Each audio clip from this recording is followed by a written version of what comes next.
Another gorgeous evening here in Arizona as the Cubs wrap up the home portion of their Cactus League schedule, averaging nearly 14,000 fans per game here at Sloan Park. Should be a packed house tonight as they host the Colorado Rockies. And welcome to Cubs baseball here on NBC Sports Chicago. Jim DeShays and Len Casper. It's been a really good spring for the Cubs. They're above 500. They've gotten some really good individual performances. We'll focus on a couple of guys looking to have big offensive seasons. Yeah, you're looking forward to a full year of Ian Happ. He's had a tremendous spring. You're looking for a bounce-back year from Kyle Schwarber, who was much better when he got called up from the minor leagues last year. Really finished the season strongly in 2017. Ian Happ went deep in the ball game yesterday. That was his 6th home run in the Cactus League. Kyle Schwarber showing that opposite field power. That's what he did so well when he came back up from Iowa last year. Here are the numbers. You can really dream on this lineup when you think about this kind of production from Happ and Schwarber joining the rest of the gang. Yeah, Happ will probably be the leadoff man on opening day. Kyle Schwarber probably fits in number 5 in the Cubs opening day lineup. It all comes down to starting pitching. That's what they say, and if that's the case, the Cubs should be in very good shape. Yeah, run prevention obviously matters, and we've been talking about the rotation a lot this spring, and they've performed admirably, to say the least. Check out these numbers across the board. Everybody with an ERA of 3 or better. Kyle Hendricks has not walked a man yet this spring. John Lester got his final tune-up in a minor league game this morning, so he's good to go for opening day. Darvish has been great. Quintana, Chatwood, rock solid. Cubs rotation about as good as it gets. Mike Montgomery, who will be a swingman to start the year in the bullpen and might make a few starts this season, he'll go tonight in this one. It's a split squad for the Cubs. Eddie Butler, the ex-Rocky, will face the Mariners in Peoria. John Gray, a right-hander for the Rockies, probably their opening day starter. So it's been a fun spring once again here at Sloan Park as the Cubs are about ready to break camp and get set for opening day on Thursday. The Rockies and the Cubs coming up from Arizona next.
Another Cactus League record in the offing.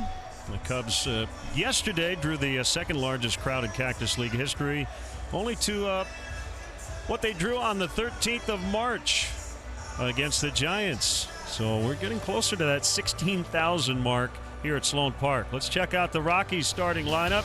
Bud Black is their manager. They made the wild card last year. They've never won a division title, and they've never been in the playoffs in consecutive years. Charlie Blackmon was the National League batting champ last season.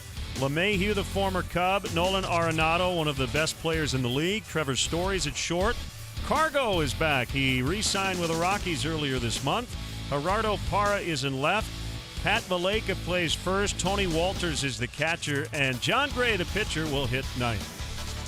Cubs defensively this evening will feature an outfield of Kyle Schwarber, Jason Hayward, and Ben Zobrist. Infield, familiar faces all the way around the diamond. Bryant, Russell, Baez, Rizzo, third to first. Victor Caratini will be doing the catching tonight. And 28-year-old left-hander Mike Montgomery will take the start. This will be his 6th appearance this spring. This will be his 2nd start. He's 0-1 with a .591. Mike last season, 7 up, 8 down with a .338 earned run average. He made 14 starts, also 30 appearances out of the bullpen. That is Shane Livensparger, and he's the home plate umpire. Ed Hickox, Nick Marley, and John Bacon are on the bases. So Blackmon will lead it off. And oh, by the way, Ian Happ has just hit another leadoff home run, this time off Felix Hernandez of the Mariners in Peoria. So he's hit 7 homers this spring. And update our graphic. We're underway. Montgomery to Blackmon. That is a strike to get us started.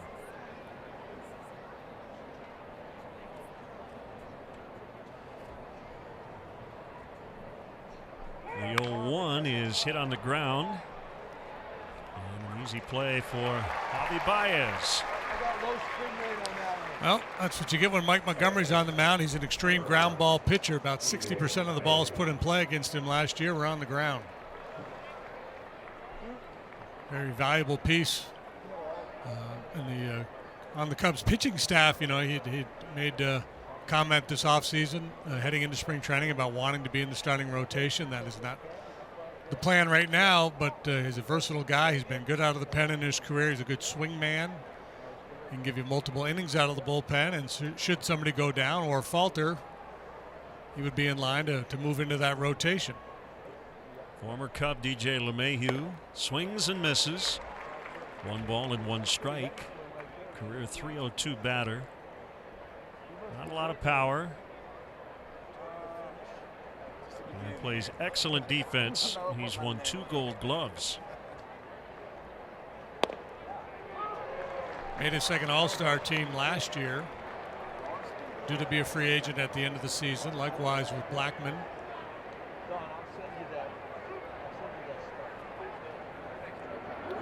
We're going to hook him right here.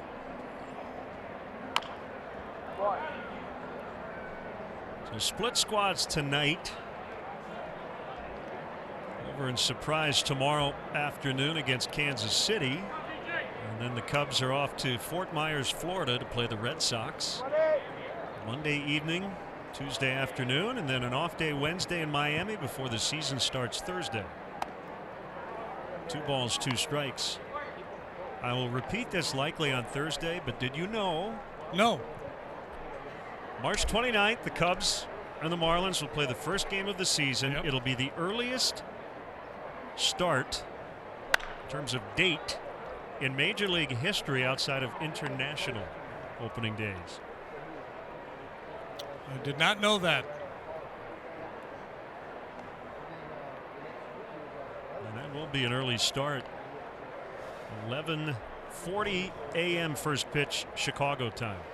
And 2 or 3 minutes later, Ian Happ will have started the season with a home run.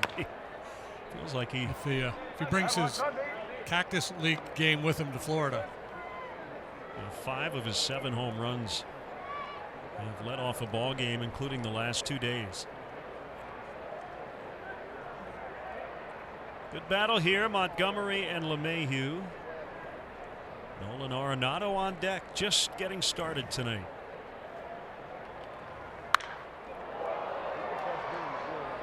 That's a high one. It's Ben Zobrist.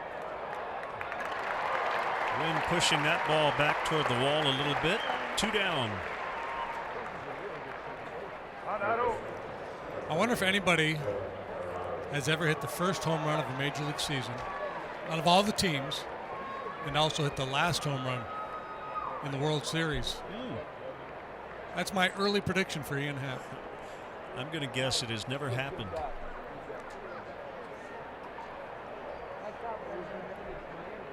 Here's Arenado.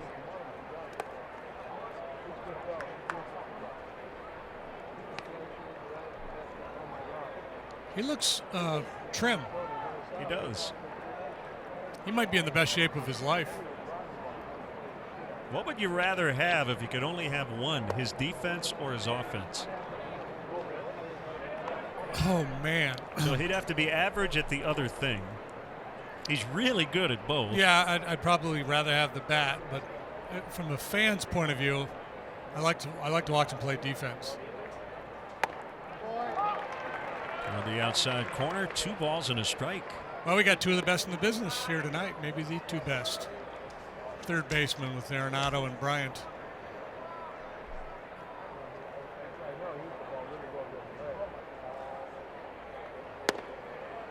Now 3-1.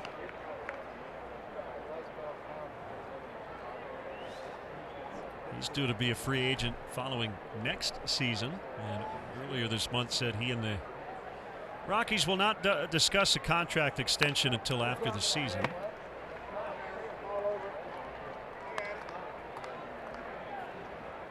.309 last year, 37 home runs. He drove in 130. Previous 2 seasons, he led the league in runs batted in. One thing he doesn't do, the one thing that's lacking from his game, is patience. He doesn't walk a lot. That's foul. As exhibited there. That ball probably down out of the zone.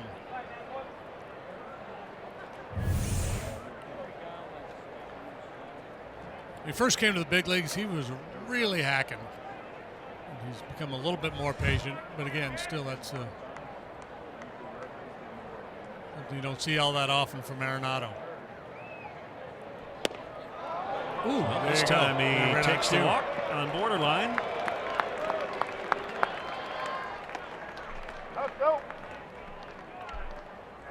So 2-out free pass, and now the shortstop Trevor Story. And the story on the Rockies shortstop is, will he start like he did as a rookie a couple of years ago,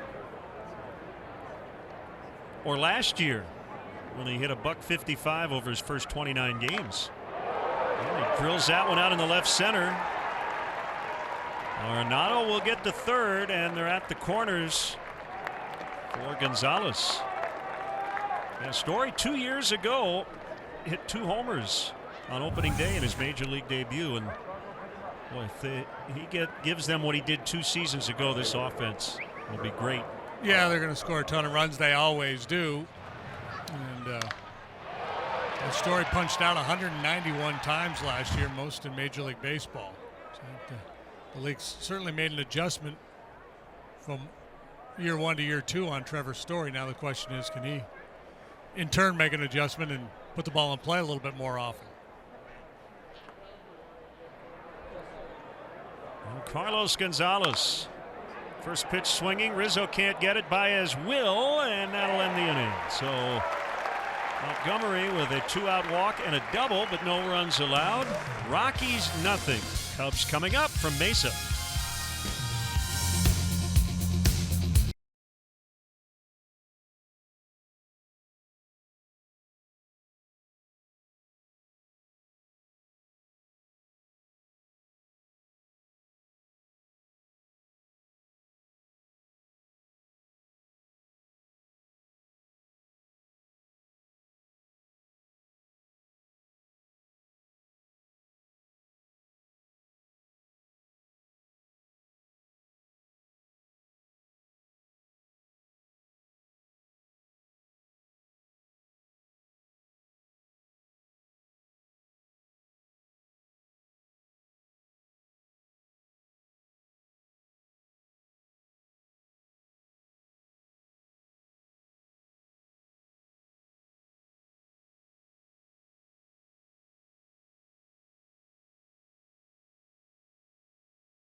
Zobrist will lead it off. He's in right. Bryant, Rizzo, Schwarber, who just ended a 12-game hitting streak yesterday. Russell, Hayward, Baez. Victor Caratini is on the opening day roster. More on that later. And Mike Montgomery hits ninth.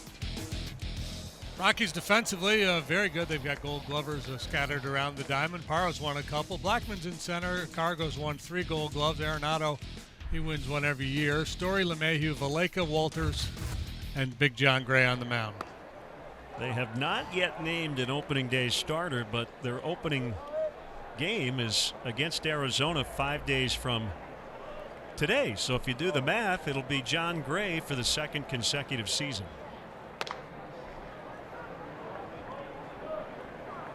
Yeah, in all likelihood, Gray's going to be the guy. 10-game winner last year. He only made 20 starts. He missed a couple of months with a broken bone in his left foot. In the dirt on Zobrist, who's moved around defensively. I've seen him in the corners in the outfield, second base, and a little first base just in case. Good location on that fastball, and he throws hard. That was at 96. Yeah, he's comfortably right around 96 miles per hour. 6'4", 230. Two bouncer to LeMahieu. And this will be a fun matchup. Two of the top picks from the draft in 2013. Mark Appel went number 1. Right-hander to the Astros. Chris Bryant taken by the Cubs, and then John Gray selected by the Rocks. Mark Appel currently is out of baseball. Line shot, center field, and down for a hit.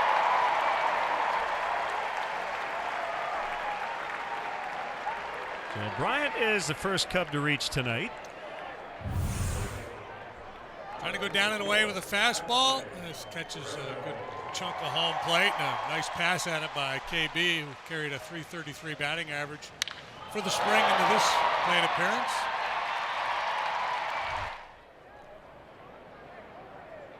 Chris looks to me a little beefier, a little thicker this spring. Stronger. Anthony Rizzo fouls away. And we wanted to note that Anthony and his foundation, they've teamed up with Fanatics to host an auction in which every cent donated will go directly to the victims of the Stoneman Douglas tragedy. That's where Anthony went to high school in Florida. The auction ends tomorrow. FanaticsAuctions.com.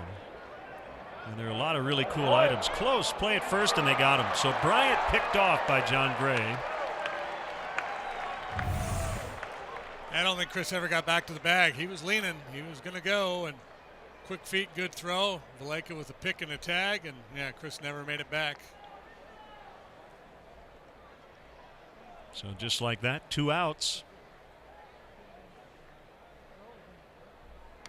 And fouled straight back, and the Marlins have announced that the Cubs and the Marlins, this opening 4-game series in South Florida next weekend, both teams will wear patches on their uniforms, an MSD patch with 17 stars on it. A nice gesture by Major League Baseball. Gray gets through the first with no runs allowed, and we're scoreless after 1.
Rizzo, Bryant, Javi, Kyle, and the rest of the boys are getting ready, training for another shot at October Glory. Be a part of it all season long at Wrigley Field, starting with opening day. A limited number of tickets are available for the home opener Monday, April 9th. Act quickly before they are gone. Get your tickets now at Cubs.com. So glad you joined us tonight. And once again, and we've said it a lot, congratulations to the Loyola men's basketball team. They're in the Final Four. Can you believe it? Ramble on. It's got to be the Cinderella story in the history of that tournament. So they'll be playing on the final weekend. You know, in the final chapter, it hasn't been written yet. It has not. Gerardo Parra, who had right hand surgery in February, grounds out, and it'll bring up Pat Valleca, the younger brother of former Cub and current minor league hitting coach Chris Valleca. So with Carlos Gonzalez returning, that's moved some parts around. Ian Desmond will likely play a lot of first base. Here's the pitch. That's hit a ton, but it's going to stay in. Schwarber right in front of the warning track. 2 down. Rockies with a very aggressive approach here tonight, swinging at that first pitch quite often. Valleca had a nice year in a part-time role last year. Hit 13 home runs, batted .258.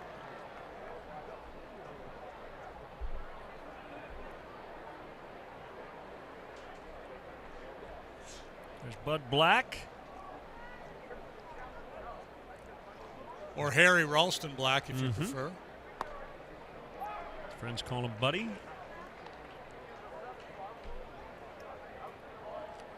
Tony Walters having a nice spring. Chris Iannetta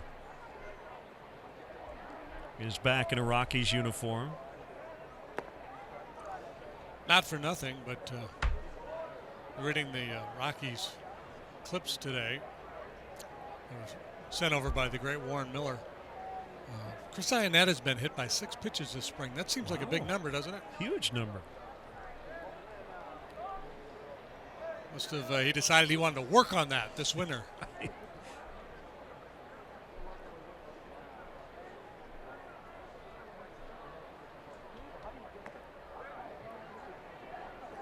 Tony Walters started his pro career as a shortstop. Began catching in 2013. It's a story you hear a lot.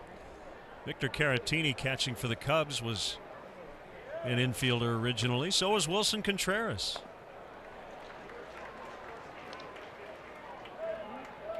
So that tells you we don't have enough natural catchers in our game.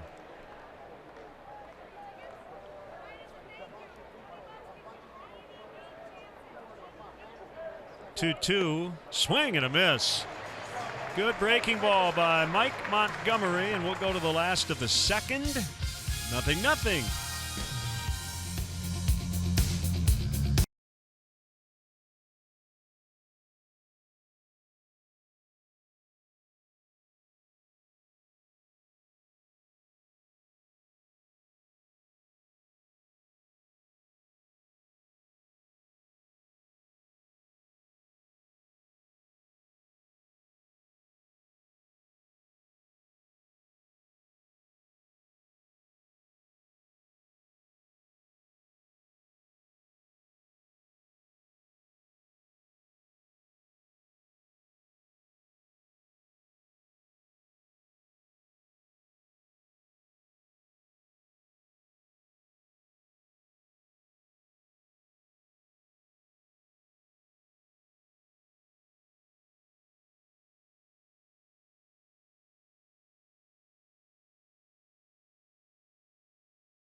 Downtown Phoenix, the Cactus League.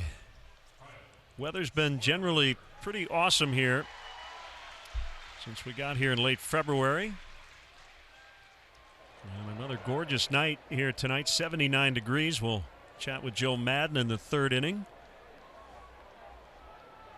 as he talks it over with bullpen coach Lester Strode.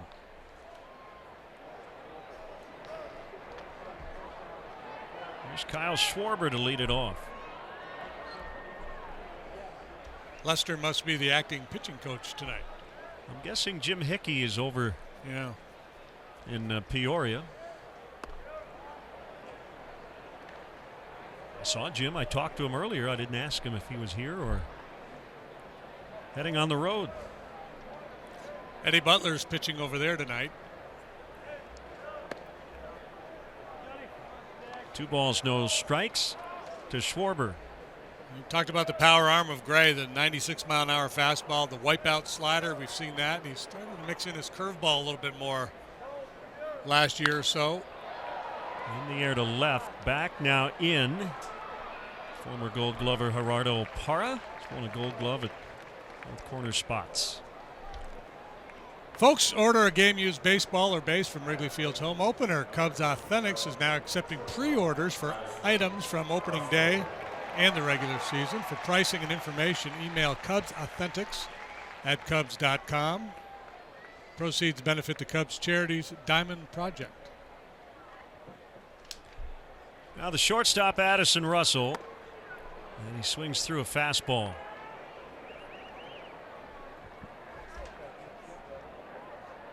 .361 this spring.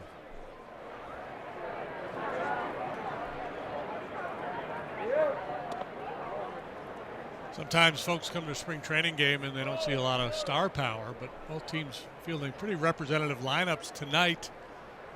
Matter of fact, between the two starting lineups, there have been 20 all-star games competed in. Russell was an all-star in 2016. Did you do that math yourself? I did, yeah. How long did it take? Just a few minutes. Figure we're close to opening day. It's time to do some hard digging. Jason Hayward on deck. He was an all-star in 2010. His rookie year with the Atlantis.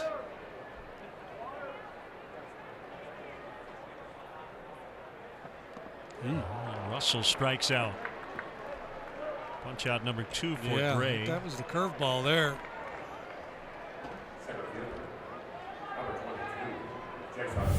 Pretty nasty here from Gray.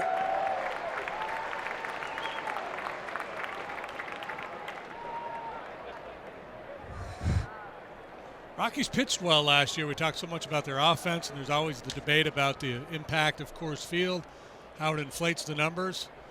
And so you have to give their pitchers credit when they perform well, and they really did last season. Knocked down by Gray. That ball probably would have been fielded by the shortstop Story, who was playing behind second, but the Cubs go down in order in the second.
take it for granted here. The Cubs have drawn over 200,000 fans this spring in 15 dates. And will end up averaging right around or above 14,000 per contest.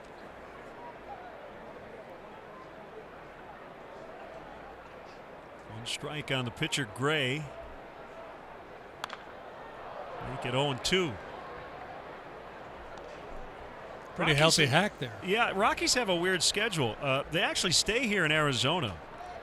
They'll have an off day Monday. They'll play one last Cactus League game on Tuesday. They'll be off Wednesday, and then they open the season Thursday night at Chase Field against the Diamondbacks. Then they're off Sunday. They play Thursday, Friday, Saturday, and actually have an off day Sunday. There are a few teams that will not play next Sunday, which is very odd. Yeah, you never have a Sunday off, but with the extra off days built into the schedule this year, that has changed the starting point of the season, and I think that's what's created that schedule oddity. That Sunday, by the way, is Easter and is April Fool's Day. It's April 1st. A spinning move by Bryant to get John Gray. Are you in charge of planning your next social gathering? Plan a day or evening at Wrigley Field. Enjoy special perks only available inside the ballpark. The Cubs offer special ticket packages for groups of 15 or more. Visit Cubs.com/groups.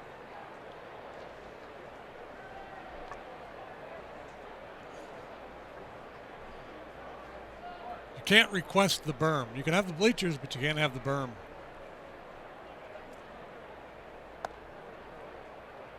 Blackman put together quite a year last year. He set a major league record for RBIs by a leadoff hitter. Knocked in 103 from that spot. He was the 11th Rocky to win a batting title in 25 years, by the way, at .331. Led the majors in plate appearances, hits, triples, total bases, and runs. And because of that run production, there is a possibility he might move down in the order at times.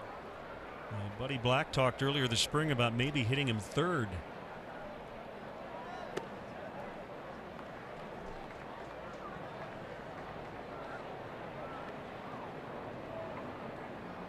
And he's got a cool beard.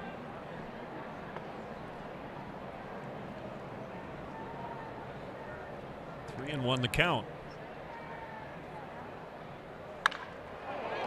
Rolled into center. So he's 1 for 2. Here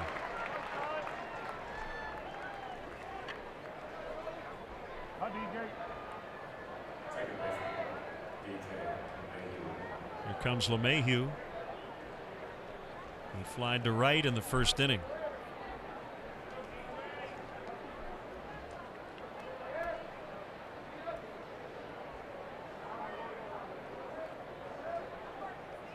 Every year I update the home road splits for the Rockies in their franchise history just because it's so interesting to look at.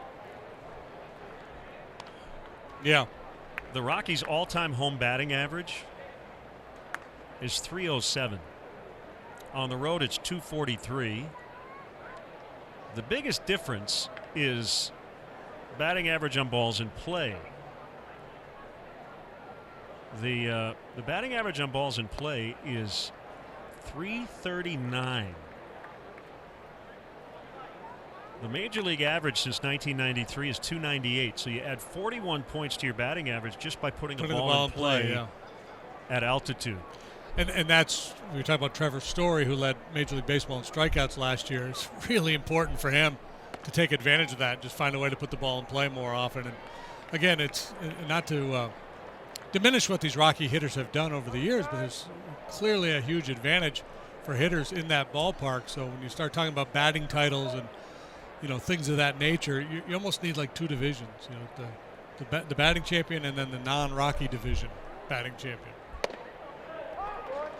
3-1. How many starts will Mike Montgomery make this season?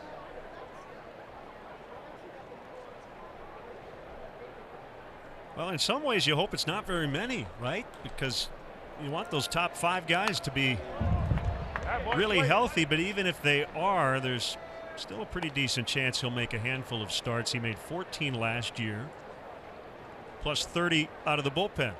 Yeah, the likelihood that you go through the entire season 1 through 5 in your rotation healthy is not very high, and there's going to be times when guys are coming off high pitch count outings, and there's been a string of days without an off day where it's going to make sense just to slide another starter into the mix and buy everybody a little extra rest.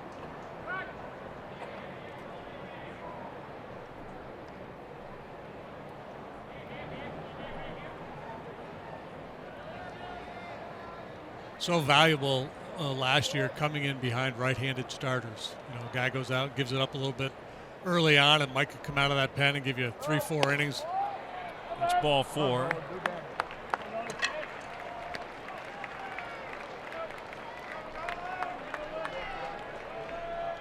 Well, we were talking yesterday on the radio that the new paradigm of the multiple inning reliever, and Mike definitely fits into that category, and I don't think Joe would have any problem using Mike in a 1-run ball game, pitch the 7th and the 8th.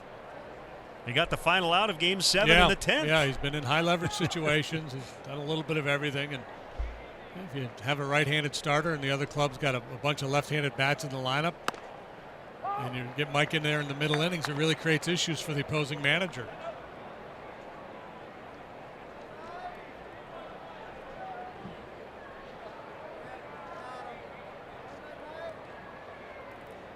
Two on with 1 out. Scoreless tie, 3rd inning.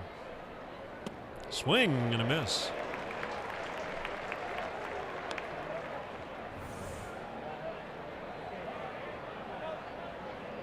So curveball catches Arenado out in front. He walked last time.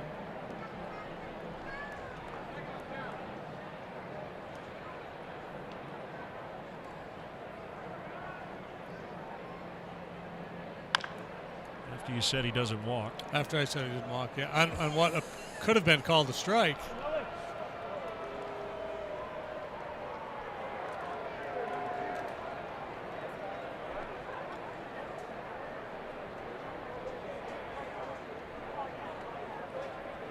So what is he not going to do this time?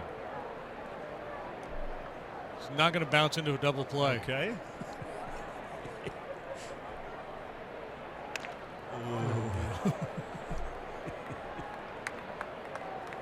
That's a 92-mile-an-hour sinker. We talked about Montgomery and his ability to get ground balls. He does it a couple of ways. The sinker and the good curveball, both real good ground ball pitches for him. I think we've come up with a new broadcast term, anti-analysis. The anti-prediction.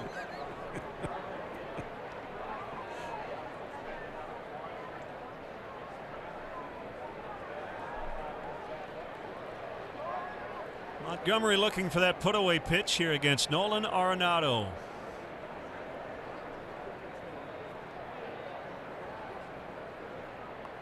Guys who like to swing it even more when there's men on base, especially in scoring position. Can Montgomery exploit that?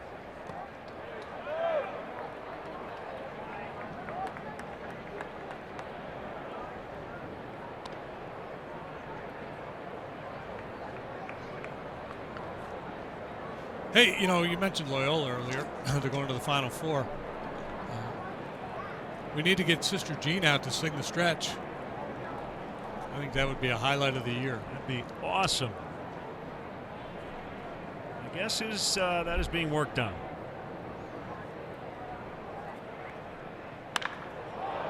Thumped foul off the sidewall. Quick bat. He's a high-energy guy, Arenado. If you watch him play, he's always moving, very twitchy. He's got very quick hands. You see it at the plate and in the field.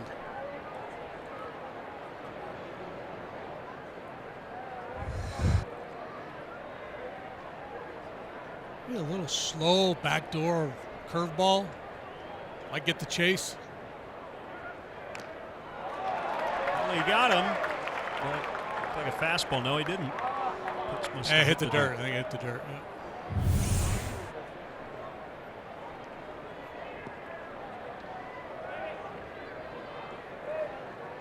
Yeah, bounced into the mitt. Victor tried to sell it, but Shane Liefensparger would have none of it.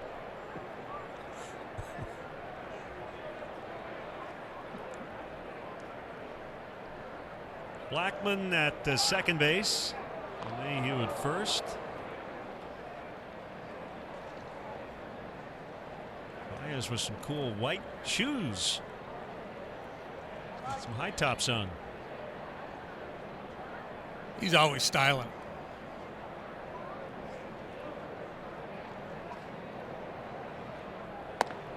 Two and two. Kyle Hendricks slated to throw tomorrow. Final tune-up for Game 2 of the regular season on Friday in Miami.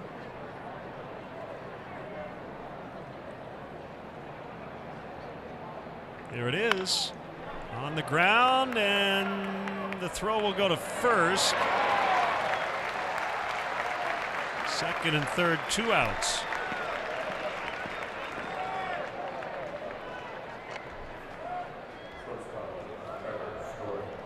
He got his ground ball, but just not in the right spot with enough pace on it to get 2. But a nice play by Russell having to make that long throw. I think a cutter got in on his hands, induced that weak contact. KB can't get there, and Russell just not really able to step into that throw. Good to see him turn it loose like that. He had issues. He's had issues in his career throwing from time to time, and last year had a bit of a fatigued shoulder. Steve Reich one on Story.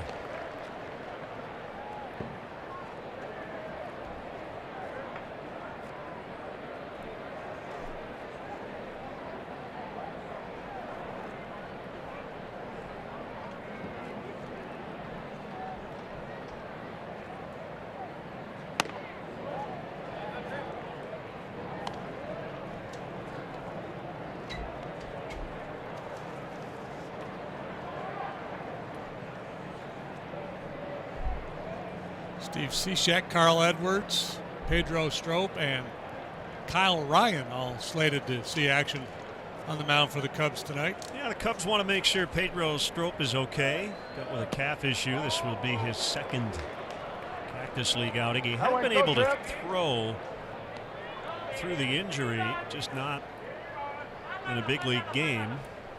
There's Marty Peavy. He'll be back at Iowa this year as the iCubs manager.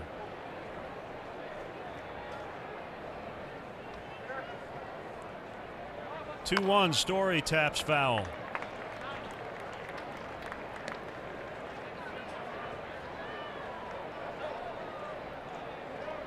John Lester threw in a minor league game earlier today. Wilson Contreras was his catcher. Threw almost 60 pitches in 3 innings. Next time he faces an enemy, it'll be on Thursday in Miami. Montgomery working hard here in the 3rd inning.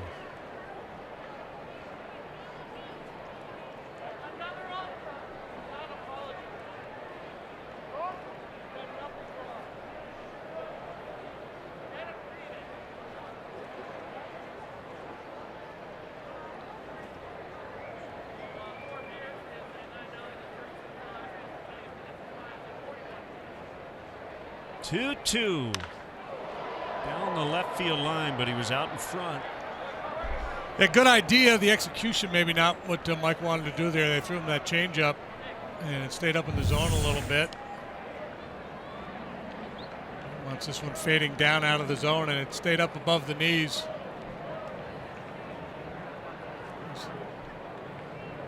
Had a couple opportunities in this inning to put guys away, and just hasn't been quite able to, whether it's bounce the breaking ball, elevate the fastball. Russell ranging to his left. Dug out by Rizzo. When we return, last of the 3rd, we'll chat with the skipper, Joe Madden.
a headset on the manager, Joe Madden from the dugout. Hi, Joe. Hey guys, what's Hey, up? Joe. What's up? Well, just before we went on the air, I'm checking the other game, and Ian Happ led off that game with a homer off Felix Hernandez. We heard about it before we came on the field. It did surprise us. There's a nice swing right there. That was good. Chili's been working on him with a couple different things. That was really good. So 1 pitch and 1 out. Yeah, I mean, the spring Happ has had. Yes. Ridiculous. Well, you know, he came in great shape, as you've been around a little bit here. Really, kind of on the thin side in a good way, but still strong as ever. Running around really well in the outfield. He's a good runner to begin with, but beyond that, at the plate, a little bit more discipline I'm seeing out of him. I'm seeing shorter to the ball, 2 strikes, better adjustments, and of course the power's there. Listen, he's got that kind of power. Talked about it last year when he hits the ball on the screws, man. It goes out quickly and far. So that doesn't surprise. It's just the rapidity, the consistency with it right now is a little bit different. Caratini going to be on the opening day roster, and you've got Chris Jimenez, AAA, and decent chance we would see Chris at some point this year, right? Oh yeah, really good. 2 very fine options for us. Caratini, the younger of the 2, part of his development is going to be with us. Probably on the bench a lot. With Wilson being well, you're not going to see Victor out there a whole lot in the beginning part of the season, and it's something we have to be mindful of as we're moving it along. It's tough enough getting everybody else in the lineup, but got to get another good young catcher in there too. So when I sit in the morning with that cup of coffee trying to figure it out, it bothers me as a manager, developmental kind of a manager, to not play a guy like Victor often. So we'll try to figure that out. Yeah, was there a change in philosophy as the spring progressed with the catching situation? Not really. Or It's just open-minded. You know, yeah. it's an open-minded kind of thing. There was no, really in the case was nothing predetermined. I mean, absolutely there wasn't. Chris did great. I mean, Chris was really good. It's just that Victor did really well too. And again, the fact that we could keep them all moving. Part of it is developmentally speaking, Victor's had some really good numbers in the minor leagues, and we think that he's ready to play here. Having said that, I've already talked about the fact it's going to be tough to get him in and play with any kind of regularity. But I got Borzello. He's not sitting there right now, but he's going to be studying with Professor Borzello on a daily basis. And he'll sit in the dugout and he'll listen to all the strategy going on. So that could benefit him possibly as much as an at-bat can. Yeah, he hit like 340 at AAA last year. He can hit. Yeah. I mean, he's really he's a very calm baseball player. He's got a great swing from both sides. He's really good behind the plate. The pitchers love him already. Let's see what we got. Slow down, Mikey. Well, that was quick. Hey, listen, guys. I've been very non-offensive right there. No, all good, Joe. Thanks for the time as always. Hey, we'll see you in Miami. We can't wait. Yes. See you guys soon. Take care. See you, Jimmy. You're going to take something out of your check for that short appearance. Nothing after 3.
Cubs MasterCard debit card. Only available at your local Wintrust Community Bank. Go to wintrust.com/Cubs to learn more. Members FDIC. Thanks to Joe Madden for joining us. I was just thinking with that first shot, throw a blanket down, kick your shoes off, throw a headset on, call the game, maybe take a nap. Oh, yeah. Good call. Let's plan on that next spring. Let's do a game from the berm. But we need a big umbrella for a day game. We can do a night game out there.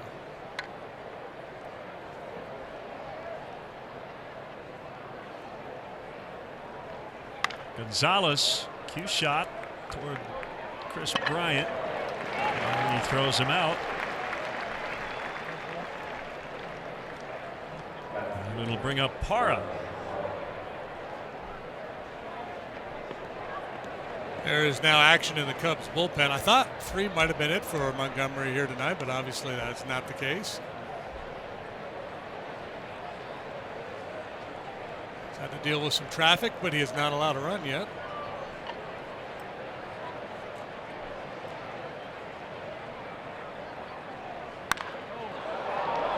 Parra sends this one to deep center. And Hayward puts 2 hands on it. 2 quick outs here in the 4th.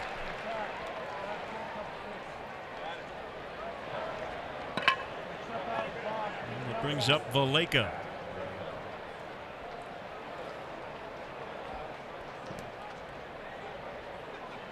We didn't get a chance to follow up with Joe, but this last week here has been a little weird. We've had a bunch of split squads, including tonight. Some more night games added to the mix. So just a few bunt plays and things that Joe still wants to work on, and they've carved out a little time in Fort Myers before the game Monday night. But it feels like you have all this time to do all this stuff you need to get done, and all of a sudden you look at the calendar and you go, man, we start the season Thursday. Yeah.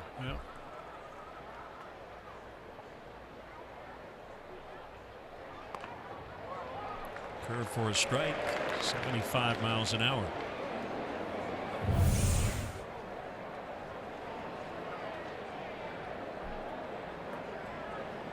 Valleca gave up on it, settled into the zone. Ooh. Could have been. Where was it?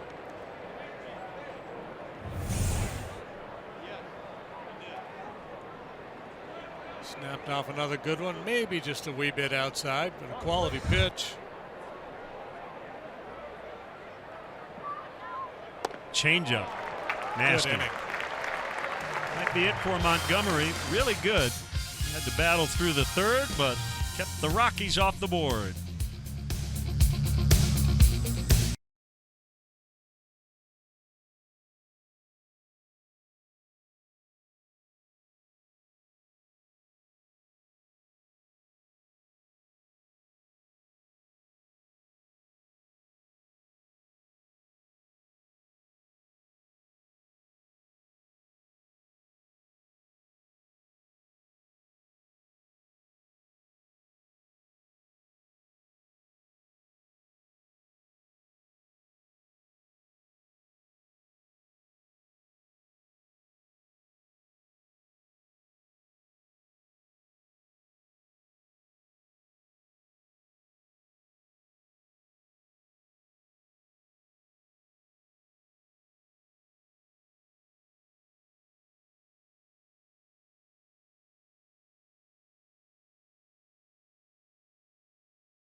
real meaningful hard ball, and we're just days away as Jake McGee enters the ball game for the Rockies.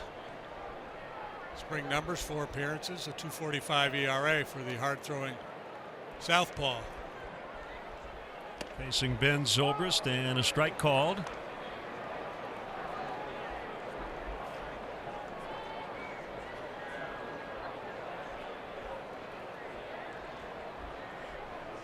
Big story for the Rockies in the offseason. Bullpen additions. McGee was already a Rocky, but he re-signed. Brian Shaw and former Cub Wade Davis also brought in.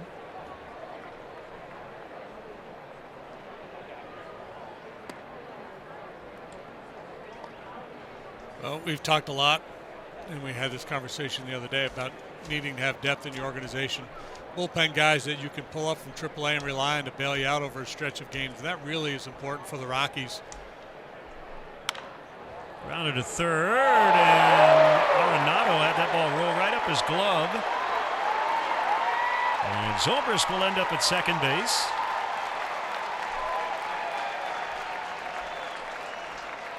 And it is an error.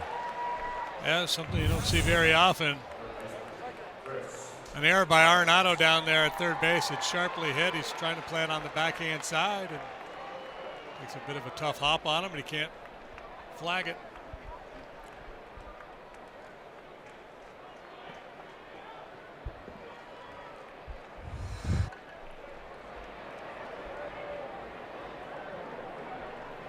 Bryant singled in the first and got picked off by John Gray. I told you last weekend he would homer before we left Arizona, and he did against the Rangers the other day. But then I said he would homer in Vegas. Yeah, so all right. I'm 1 for 2. Nothing wrong with that. That is a big league fly ball. Zobrist tagging, and he's going to stay there. A nice throw back in by Parra.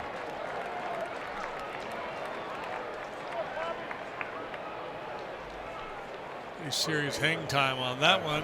Hey, folks, the 13th annual Race to Wrigley 5K charity run presented by ATI Physical Therapy returns to Wrigley Field on Saturday, May 6th. All participants will receive an exclusive Race to Wrigley shirt, drawstring bag, and a Race to Wrigley finisher's medal. Sign up today, get training now, register at raceToWrigley.com.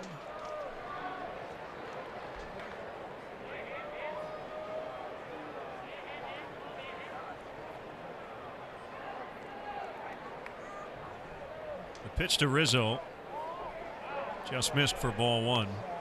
How about this Rockies note? They're 12-14-2. They need to win all 3 of their remaining games or go 0-2-1 to extend their 13-season streak without a losing season in the Cactus League. Who knew? Somebody. Apparently, yeah. Well, their wild card berth last year, the first time they've been in the postseason since 2009. It was the first winning season since 2010. Won 87 ball games last year. That gets by, and Zobrist will advance to third, so that'll be a chance for Rizzo here if he can make some good contact. Wanted to go in.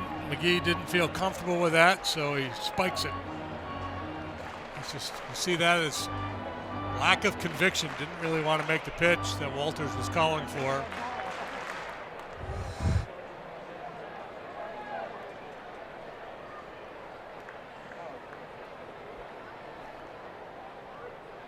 Rockies bring their infield in.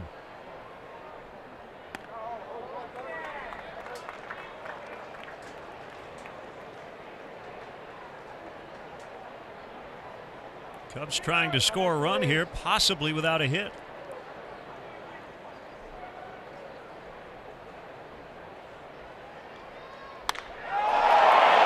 That ball is way out of here. Number for Anthony Rizzo, and it's 2-0.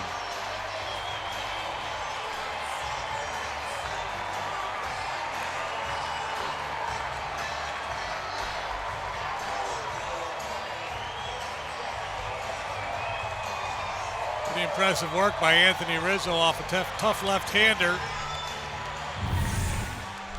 But he got the count in his favor, and he covers this one, boy. It is gone. Belt high. Out there where he can reach out and get extended.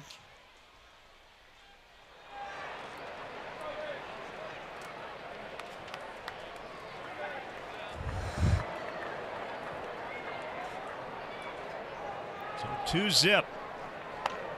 High to Schwarber.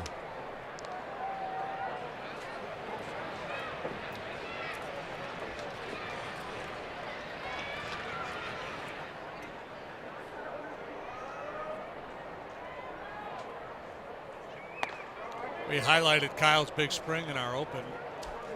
He was pretty solid in the second half last year. Had a real nice finish in September. Slugged .600 in the month of September. Hit 17 home runs after the All-Star break. That was most on the Cubs and tied for 5th best in the National League.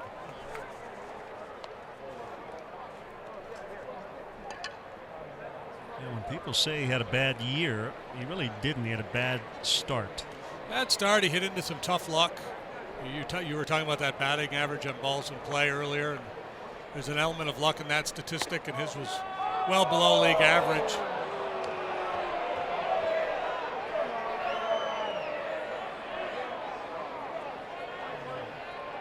A little more good fortune. I think the key for Kyle is to not give up on that left center approach. Yeah, we've seen, it feels like more balls hit to the opposite side. Yeah, you know, he's strong enough to go deep in just about any ballpark, to any part of the park. If you get a little too pull conscious, you know, with the shift, you end up bouncing in a lot of, you know, ground outs on the right side. So there's two ways to combat that, I guess. You know, try to improve your launch angle so you're just hitting the ball in the air more often, or try to stay inside the ball and use the big part of the diamond.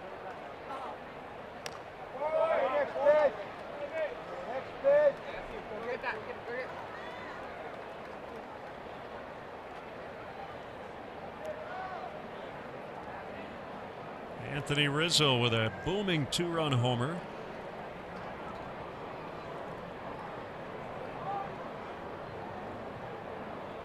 Two to Schwarber. Here's a pitch outside. McGee up to 95 miles per hour with that one. Typically throws a high percentage of fastballs.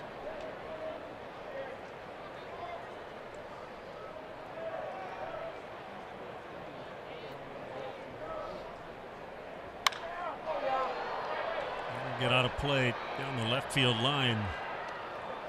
We don't know exactly what Joe Madden's opening day lineup will look like in Miami, but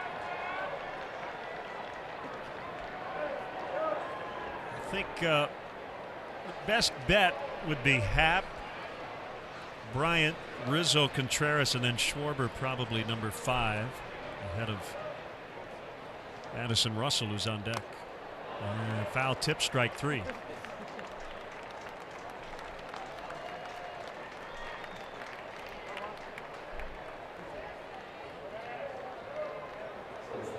So here's Russell with 2 outs.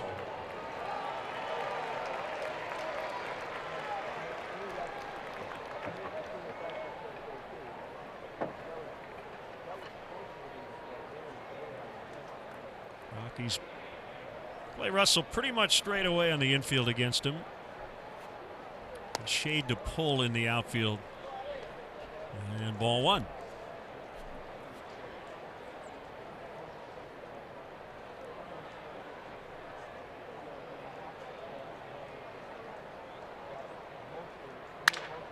Broken bat liner right to LeMahieu.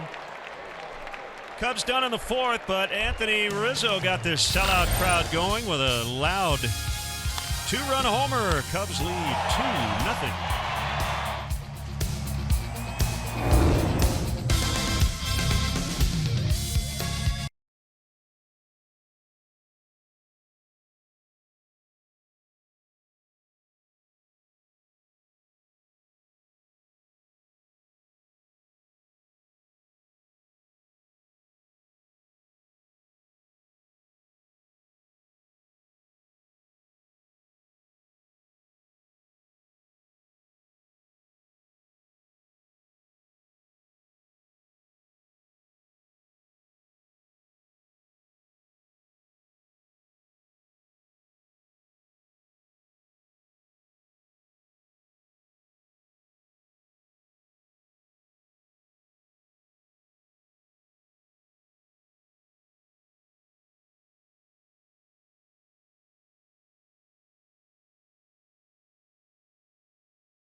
Watch the Cubs preview show presented by Fields Auto Wednesday at 7 and get ready for the 2018 season with us.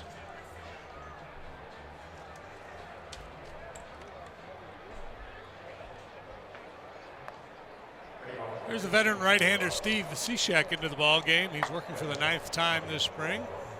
Posted a 2.16 earned run average.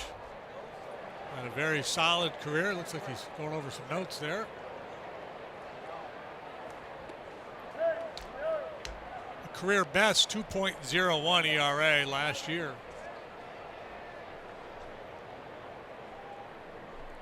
Walters and then pinch hitter Tom Murphy. All the Rockies and a strike.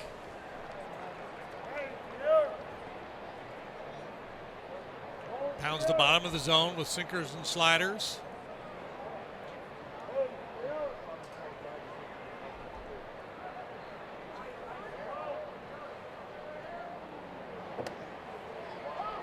Be 0-2.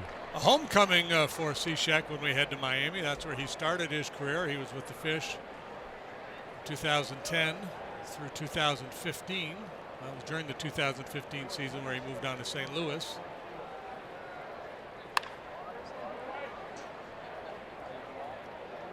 Last year, split time between Seattle and Tampa.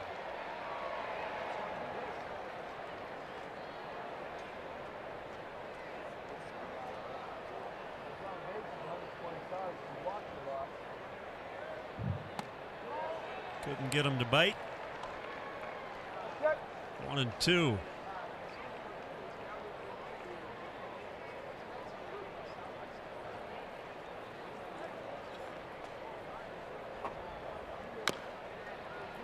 Hit the plate. Bounce to Cishek, and he'll make the play.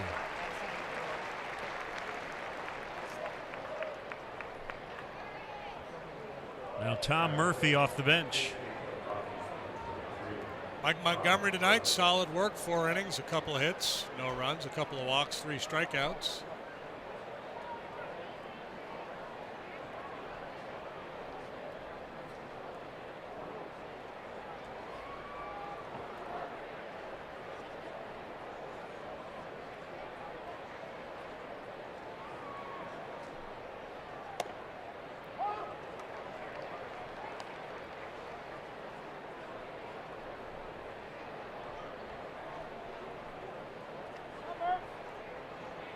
The National League West hit by some injuries.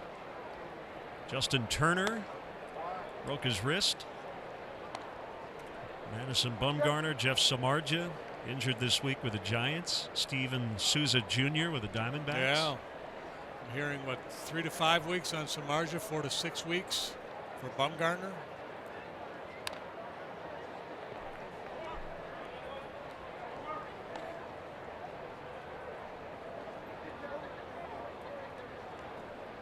Chris Sale had to leave his game today. Got saw that hit with a comebacker, hip contusion. So looks like he'll be okay.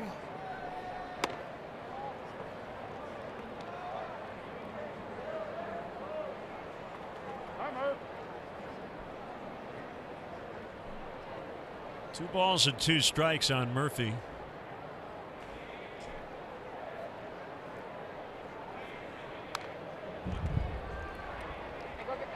Well, missing Madison Bumgarner for any time is devastating for the Giants. I mean, he's their ace. He got hurt last year, a dirt bike accident. And a lot of other things went wrong, but it certainly was not a good omen. Russell gets Murphy.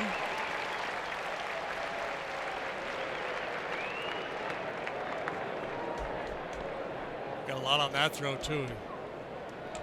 It's an encouraging sign the way he's turning it loose here. Yeah, the Bumgarner thing. Alex Cobb and Arrieta, had they held out, I wonder what kind of offers they might have gotten from the Giants. I don't know where the Giants are in terms of their payroll and what they'd be willing to pay for a free agent, but they've got to be making a lot of phone calls right now to see who might be available in a trade, at least short term. Caught the corner.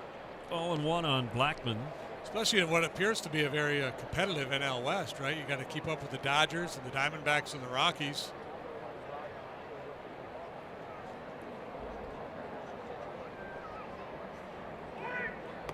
That one missed way outside. And Luke Gregerson, going to close for the Cardinals, will be on the DL to start the year with a hamstring, so they'll use a committee. Did you see Clayton Kershaw finish spring training allowing no earned runs, 21 in the third innings?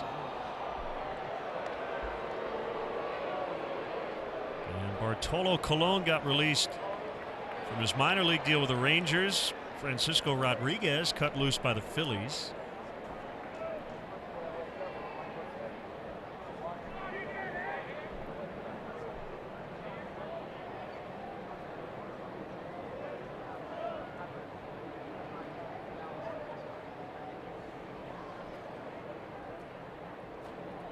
One, two.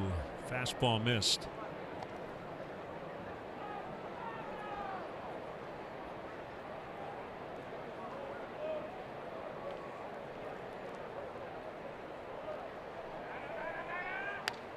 Another foul.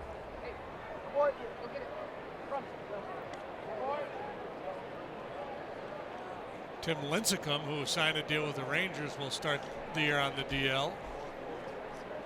Been dealing with some blister issues, and there was some debate as to whether he'd be ready to go anyway.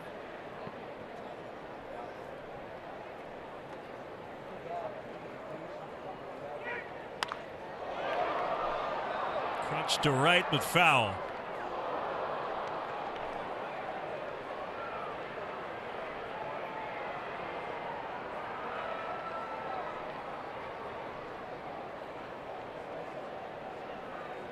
We'll see what kind of a start the Astros get off to. The Cubs got off to that real slow start last year before putting together a great second half following their championship run.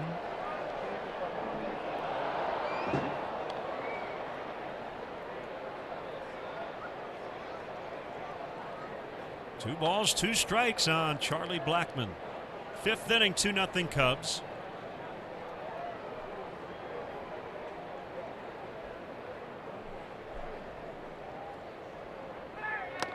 And he got him. Cishek with a 1-2-3. Cubs bat in the fifth, leading 2-0.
Hotel accommodations, ballpark tours, Cubs swag, and a private meet and greet with a current player.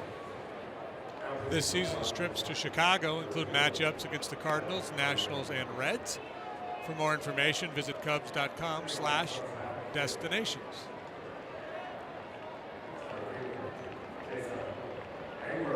New pitcher for the Rockies. Right-hander Adam Ottavino wearing number 0. 1.23 ERA through 7 appearances this spring. Ottavino, a veteran, he's been around since 2010 when he broke in with the Cardinals.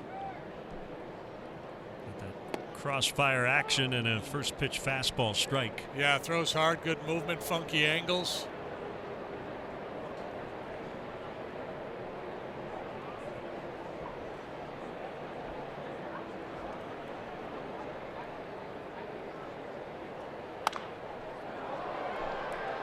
Fouls out of play. Yeah, I want to send out congratulations to the New Trier girls hockey team. They won the state title today. Way to go. All kinds of good stuff. 0-2 on Hayward. He's playing center field tonight. Ooh. That's one good pitch.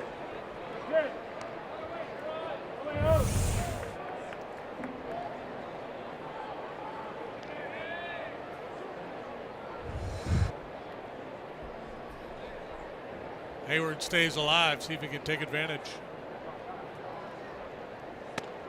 No, he didn't. I don't know if I liked either call.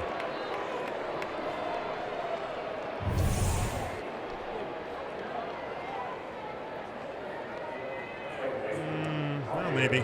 This will be a better look. Yeah, almost always from this angle it looks like a swing. Yeah, he did. New Trier, you told me a while back what their nickname was. Trevians. Trevians. You know, I mentioned Schwarber with his 17 second-half home runs last year. Baez was among the league leaders, too. He had 13 jacks in the second half.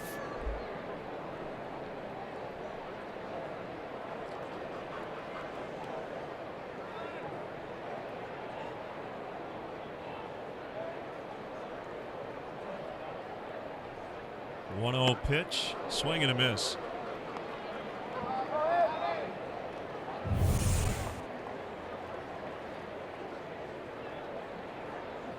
There aren't too many guys who throw quite like Adam Ottavino does.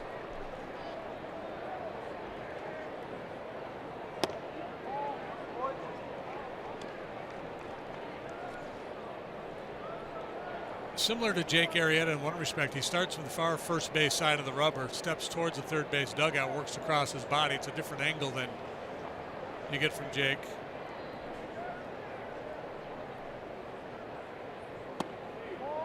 Breaking ball.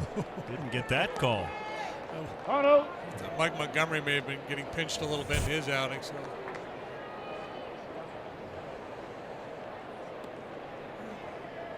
Perhaps low.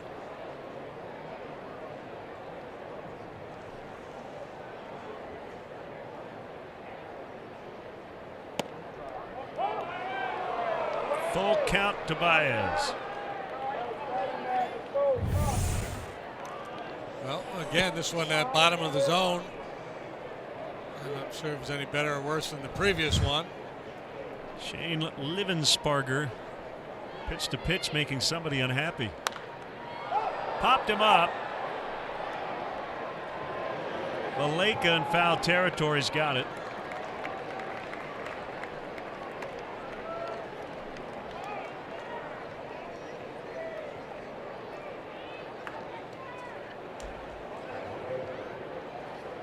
Well, it's a great experience for these young umpires, Shane. I don't think he has any big league time, and not that I'm aware of. No, I don't know if he'll get any this year. So spring training, an opportunity for the young umpires too to gain some experience.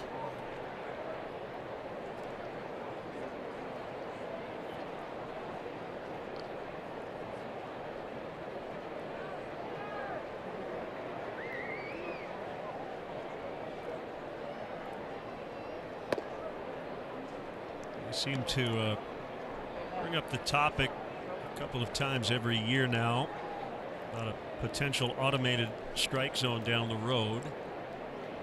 Are you of the mind that it is inevitable, whether it's 2, 5, 10 years down the road? Yeah, I don't know that it's inevitable. I would say it's likely down the road, would be my guess. Is there a difference between likely and inevitable?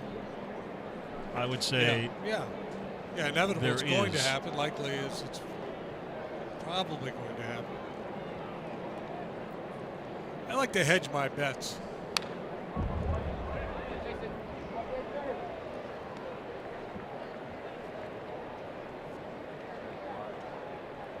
Ian Rice is on deck. To bat in the pitcher's spot for Cishek.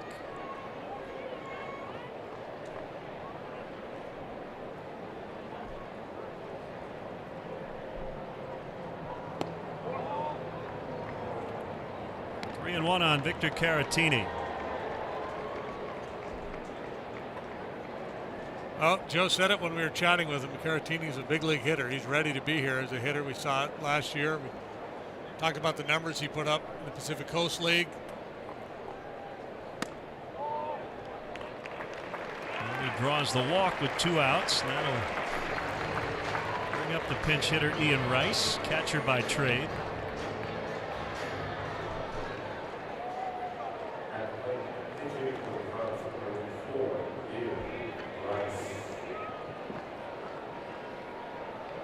Yeah, the key is, how much time can Caratini get?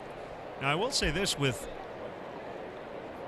an extra bullpen arm and only 4 bench players, a decent chance he'll get more pinch hitting opportunities than he would otherwise with 5 guys on your bench. Typically, your backup catcher is kind of the last guy you use off your bench. Joe might be a little more liberal if Schwarber's still in the game to use Caratini. So we'll see. I think the other thing is kind of what Joe said. He earned it, right? Yeah, and the line Joe always likes to throw out there is let's watch it play. So put him on the club at the start of the season, see if they can find enough at bats to justify him being here. If it doesn't work out, you make a change. It also tells you where this club is. If they were not a team that was expected to win, you wouldn't have Caratini sitting on the bench. But it's all about what's best for the 25-man roster, and they believe Caratini on it to start the season is the best way to go.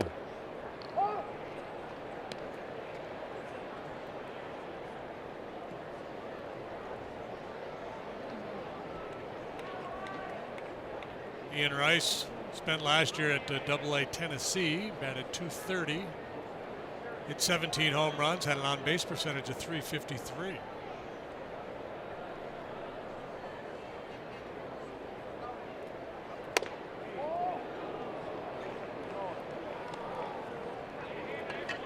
Had 15 home runs the year before. In A-ball, he's out of the University of Houston. 29th round pick of the Cubs in the 2015 draft. Go time for Caratini, and Rice fouls out of play.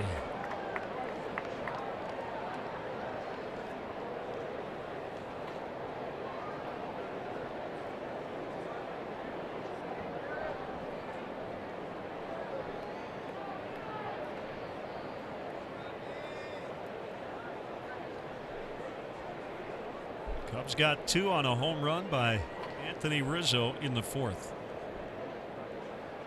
Swing and a miss. And a good breaking ball. And the Cubs done in the 5th. They lead 2-0.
against the San Francisco Giants and worked a 1-2-3 bottom of the 7th.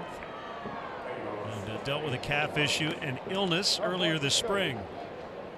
Yeah, the beautiful thing about a reliever is you don't have to build up all those innings to be ready to start the season on time. So looks like he's going to be good to go. He pitched 69 times for the Cubs last year, pitched to a 283 earned run average.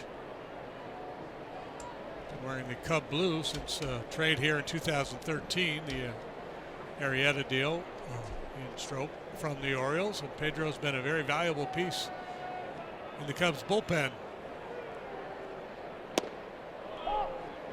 And a strike on LeMahieu. Rockies were Pedro's original organization. He was originally a shortstop.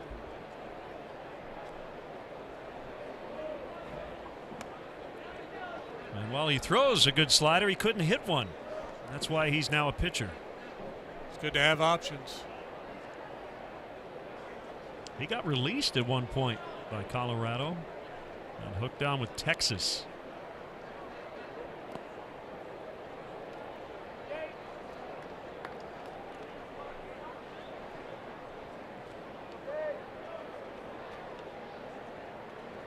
Looks like he's gotten into the hair dye. A little bit, yeah. Always with the cap askew.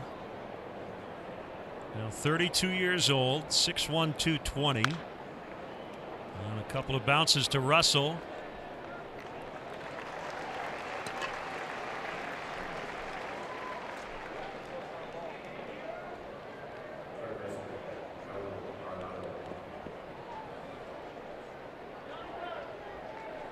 Arenado walked in the first, grounded to short in the third. He's seen a ton of pitches tonight.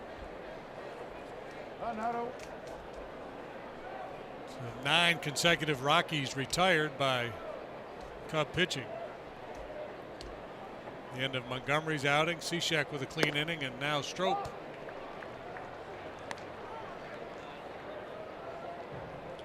I don't know who it is over on the Rockies dugout or sitting outside their dugout, but every team has a guy. As Bryant will make the play, and you can probably hear him on our field microphones. Come on, Nato. Let's go, DJ. There's always one guy in every dugout who's just kind of cheering everybody on. Come on, Trev. Yeah, you hear Joe all summer long. You hear Joe. We pick Joe up a lot.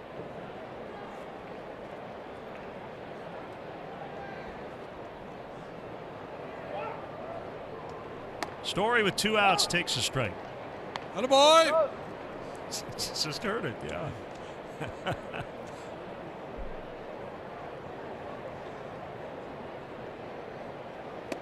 Ooh.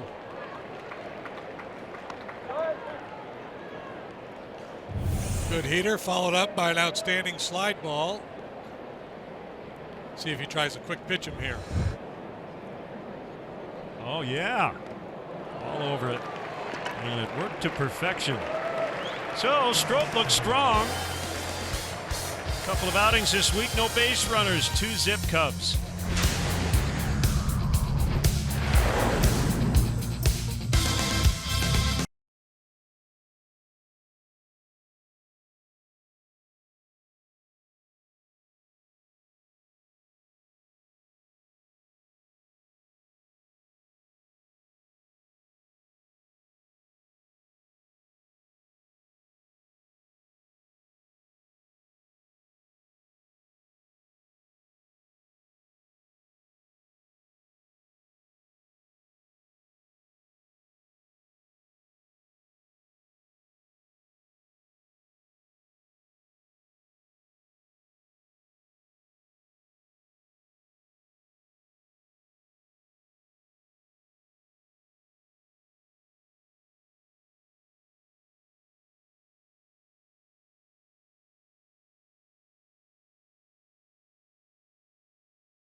The left-hander now pitching. Mel Toppy is in center. Daniel Castro playing short. Derek Gibson at second, and Ryan McMahon is over at third.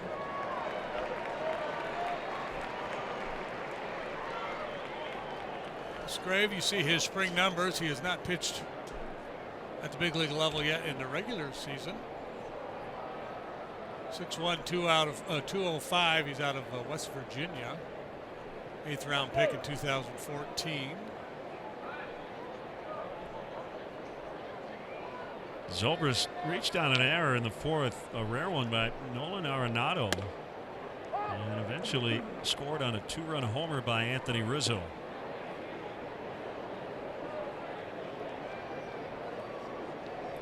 Zobrist looking for a bounce back year after hitting in the low 230s. 1 ball and 1 strike. Cubs open the year with a 10-game road trip. Home opener will be Monday, April 9th at Wrigley Field against the Pittsburgh Pirates. There are limited seats available, so make sure you check out Cubs.com.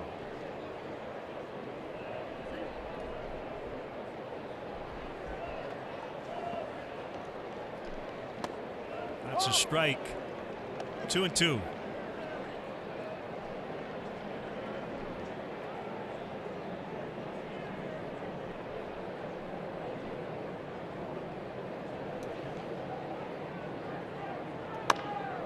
Slapped on the ground toward first, and it's foul. Had some funky spin and almost worked its way all the way back into fair territory. But it didn't, and so we're going to do it again. Remember the one last year? Somebody hit almost halfway to the dugout and ended up in fair territory. I was walking the line there for a little bit.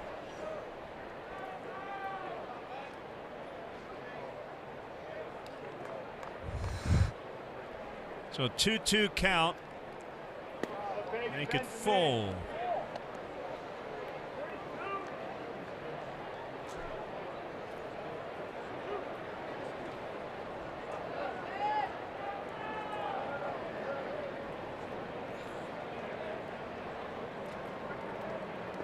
And he went around.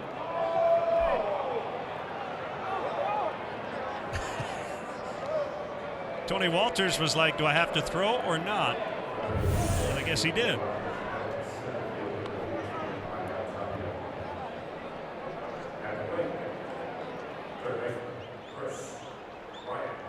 Oh, because Zoe thought it was a ball. And for you young catchers out there, you should probably throw to first and then ask. If you're a catcher, to sit around and wait might be too late.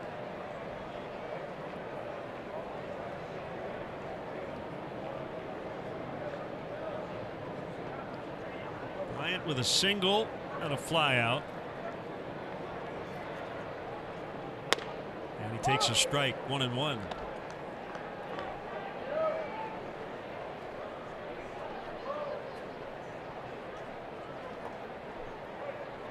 Musgrave played at AAA Albuquerque last year. The year before, he was at AA. You know what their AA club is called? What's the city? Hartford. Oh, are they like the Yard Goats? They or are something? the Yard Goats.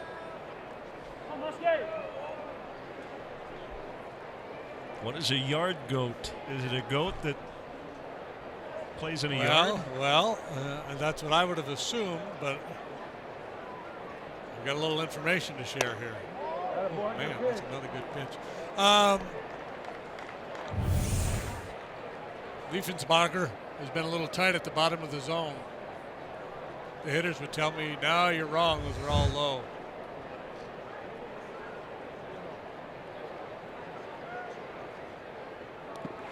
Three and two. A yard goat is a rail yard slang for the switch engines or terminal tractors that shuttle train cars between different locomotives. So a yard goat is neither a goat nor has anything to do with a yard. But their logo is a goat chomping on a baseball bat. Okay.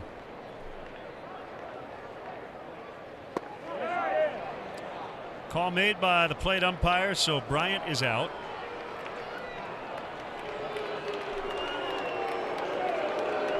Join NBC Sports Chicago Monday for our next Blackhawks Authentic Fan Night at the United Center. Watch the Hawks take on the Sharks. Stop by section 316 to visit our free photo booth and grab a free Authentic Fan wristband while supplies last.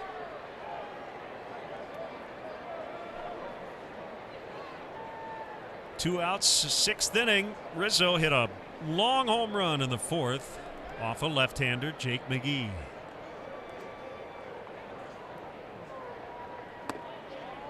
Outside for a ball. Third home run of the spring for Anthony. You can pretty much pencil him in year and year out for 30 home runs, 100 driven in.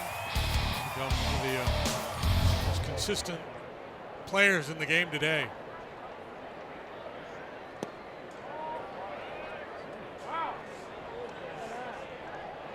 It's always heady stuff for a young guy with no major league experience. Get to spring training work and have to face the likes of Zobrist and Bryant and Rizzo with their resumes.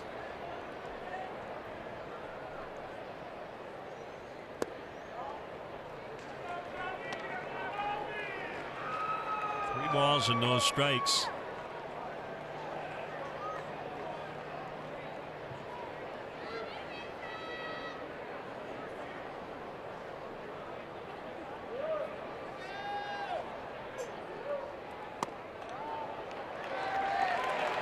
Pitches were right around the plate, but all misses.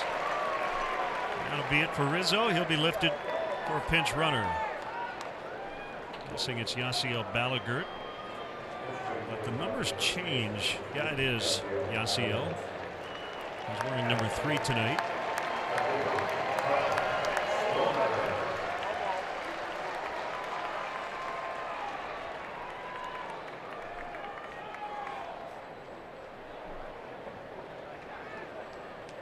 So runner at first, and Kyle Schwarber looks at a strike.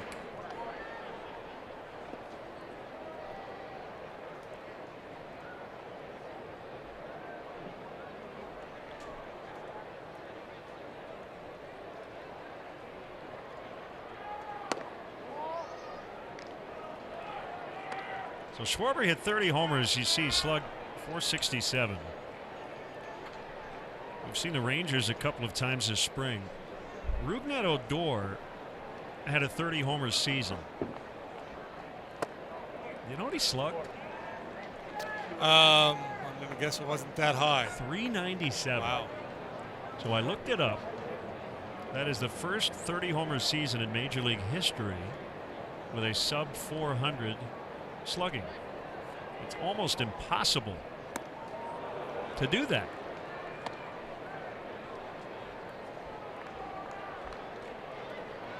The reason is he played every day, had a ton of at-bats, and he hit like 200. Yeah, top of the order hitter, batted .204. 21 doubles, 3 triples, 30 home runs. Swing and a miss. All the outs were strikeouts for Harrison Musgrave. 2-0 Cubs as we head off to the 7th.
Beautiful night here in Arizona as the Cubs play their final spring home game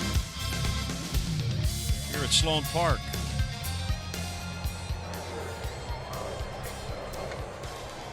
A few changes for the Cubs, highlighted by Carl Edwards Jr. Good numbers for Carl this spring. He's pitched 7 times, has a 2.45 ERA, 7 in the third innings. He has not walked a man, struck out 9.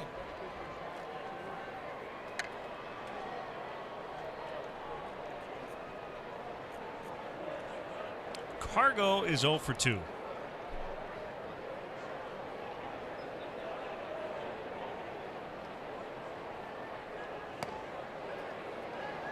We were having a conversation yesterday about players that have been around a long time, and then you look at their bio and see that they're not that old. Cargo's only 32. I would have guessed a little older.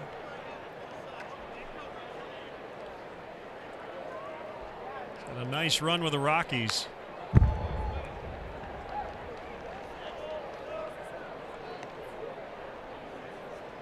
Speaking of birthdays, Starlin Castro, 28 today. Well, there's another one. guy, yeah. 28.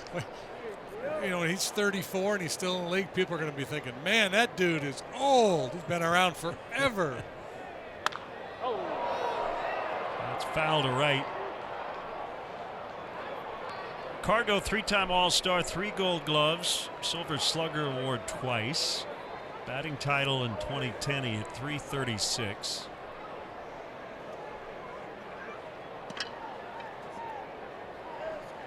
Has a 40 home run season on his resume.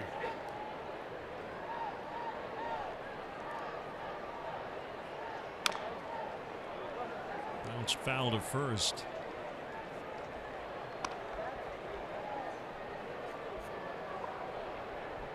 His original organization, the Diamondbacks. And then to Oakland, right? Yep. Debuted with Oakland and then traded to the Rockies.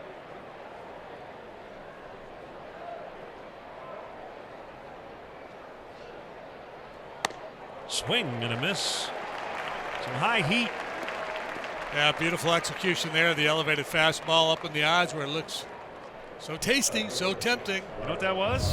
It was some Chris Russo. High heat. Look what he did there.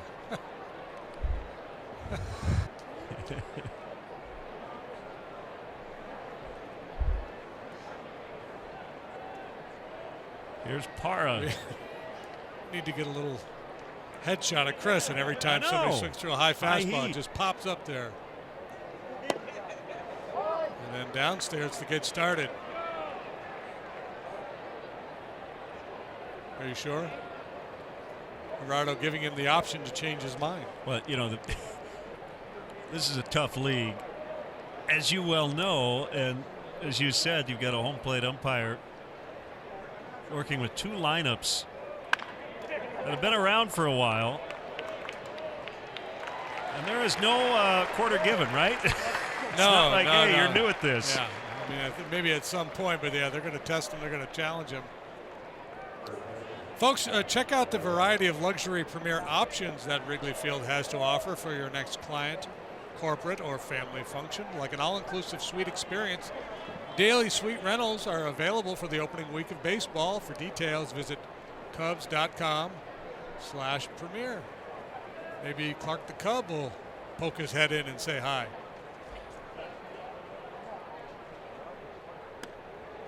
Good curveball on Valleca. Yeah, he's executing here tonight. We've seen Carl throw a changeup on a couple of occasions earlier this spring, but my hunch is it's not a pitch we'll see in the regular season. 1-1. Just dabbling a little bit. Yeah, Jim Hickey's a big believer in the changeup. He thinks everybody should have that in their toolbox.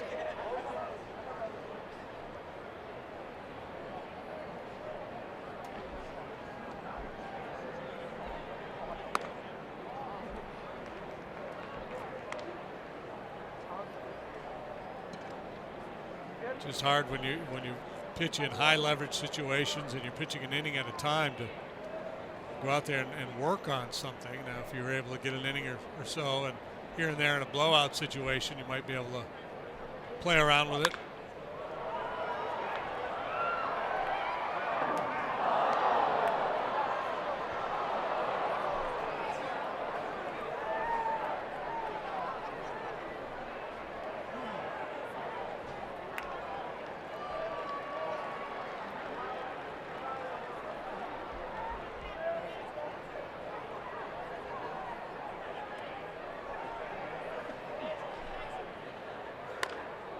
Bounced foul.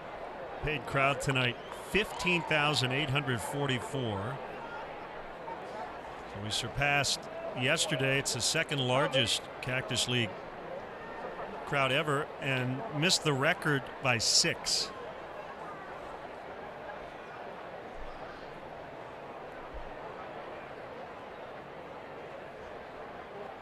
Swing and a miss. Over 12,600 in Peoria to see the Cubs and the Mariners. Cubs fans travel well. 2-0 in the 7th.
Checking and an official Cubs MasterCard debit card. Only available at your local Wintrust Community Bank. Go to wintrust.com/Cubs to learn more. Members FDIC.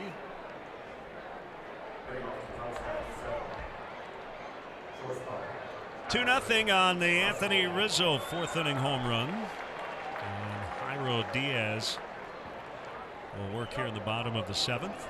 Jairo wearing number 97 tonight because he forgot his other jersey. 7 appearances, 415 this spring. A little bit of time with the Rockies last year, very little, 4 appearances. On the side to Russell. 5 innings, did not pitch in the big leagues in 16. Cup of coffee in 15. And just a wee little cup of coffee the year before that. That will get into center field for a base hit.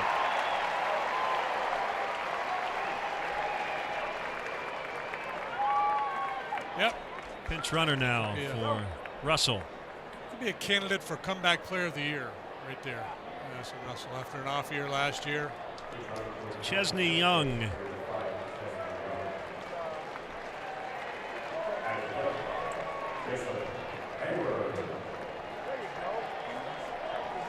There you go. That a baby. Way to swing it.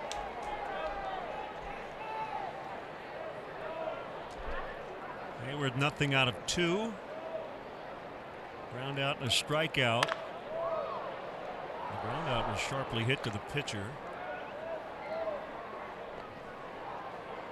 I saw you were looking at a story about parking in Oakland for the Giants games. Is there an update to that story? Because I saw the original announcement. the A's announced parking for season ticket holders is $10 or whatever. General admission's $30, but if you're a Giants fan, it's $50 unless you say go A's. Yeah, and then they'll make it $30. I'm guessing it's for they do like a Subway Series or a crosstown series at the end of spring training every year. Oh, okay. So it's I think the that's Bay what it's Bridge, for. the Bay the Bay Bridge Bridge. series. That's what it would be. Yeah. Okay, And, that's great. I think it's $30 for A's fans, $50 for Giants fans, unless you yell "Go A's," and then I don't know. That's great. Why not have some fun with it? 2-1 on Hayward. Well, the story came out this winter that you had to have a Wisconsin mailing address to get Cubs Brewers tickets at Miller Park. Yeah.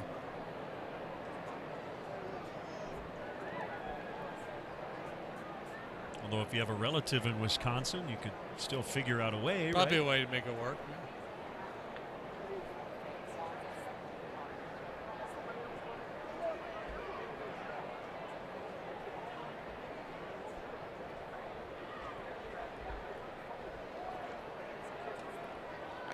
Oh, JD, I've been meaning to break the bad news to you. What do you got? I've waited all spring because I didn't want you to sulk. But when we go to Miami this year, Derek Jeter has gotten rid of the sea crustacean race. So I know that's something you count on every time we go there. High in the air to right. Young will head back to first. Catch is made out there by Drew Weeks. Drew Weeks. What a killjoy, Derek Jeter. But trades Giancarlo Stanton and kills the crustacean race. But the home run sculpture is still there. Yeah, because there's some kind of a bureaucratic reason why they can't get rid of it, right? It's a public art, and you can't remove it for there's some ordinance against removing it. Baez with one out.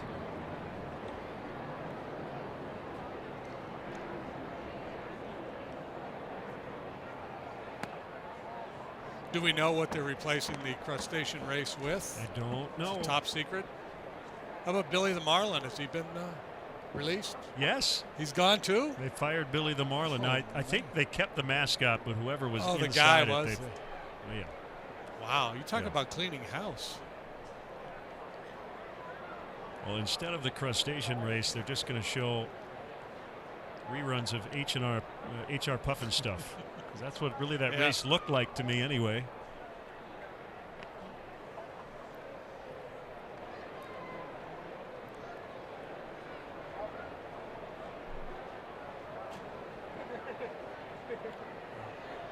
Hunter S. Thompson dream sequence or something.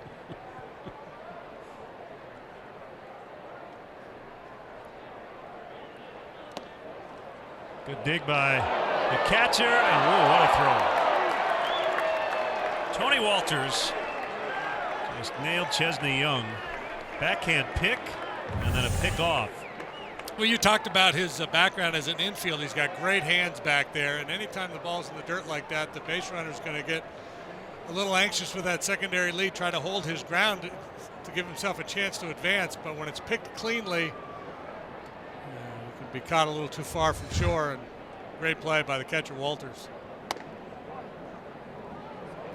Meanwhile, 3-0 on Baez.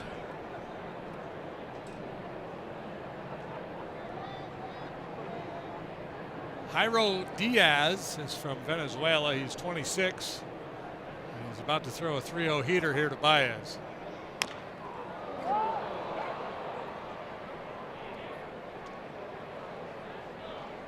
Who did not get cheated. You're going to swing on 3-0, you might as well turn it loose. He takes a big hack. He's got lots of protection, although where he hit himself was the inside of that left foot. Being checked on by Nick Frangella, who has joined the big league athletic training staff here in 2018.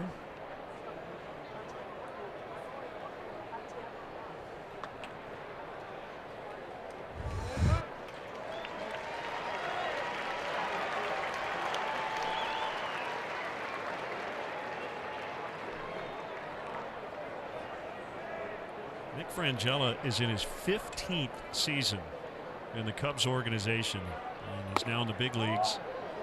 That's a big deal. I mean, you know, you talk about players who come through the system, broadcasters who come through the minor leagues. 15 years, and here he is. Yeah, it's great. He certainly paid his dues. Well deserved. So Baez the walk, and he'll come out for a pinch runner. Steven Bruno.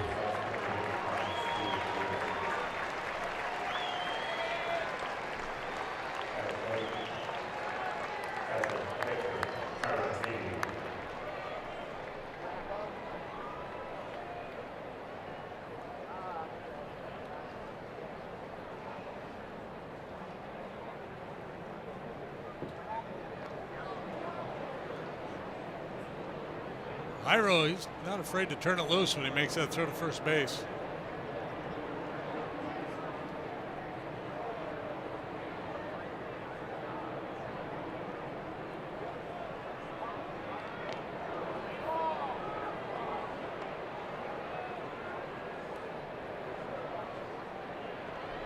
See a little big Z in Jairo? The way he stands out there? The way Yes, I was thinking exactly that. He's about 5 inches shorter. Even the way he sets.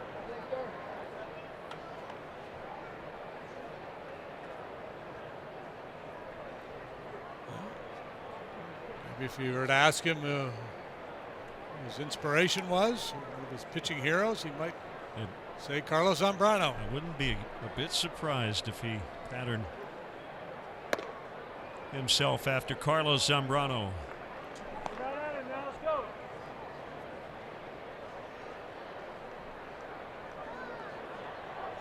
I'm guessing he's about 10 or 11 years younger than Big Z. He is 26. So Z's probably 30, I want to say 36 or 37.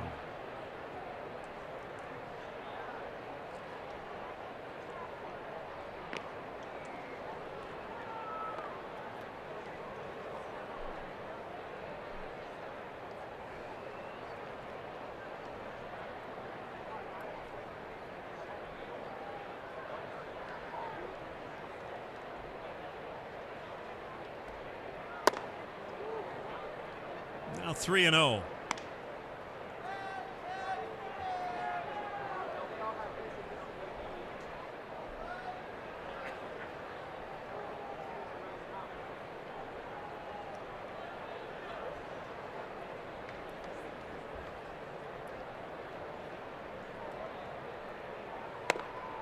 Make it 3-1. And Caratini. I believe it's Trey Martin on deck for Edwards.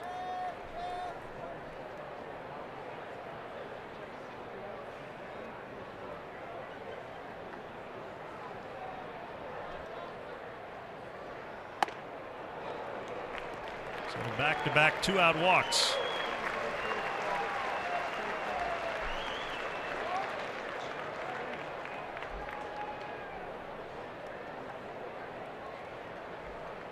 Steve Foster is the Rockies pitching coach.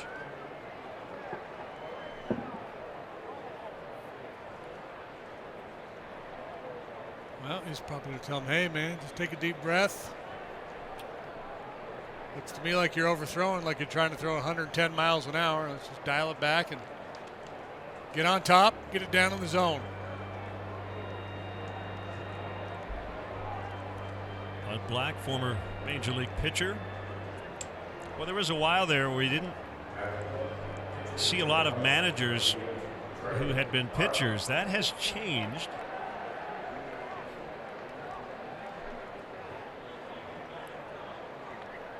Got Brian Price in our division. John Farrell not currently managing, but had done it a while, among others.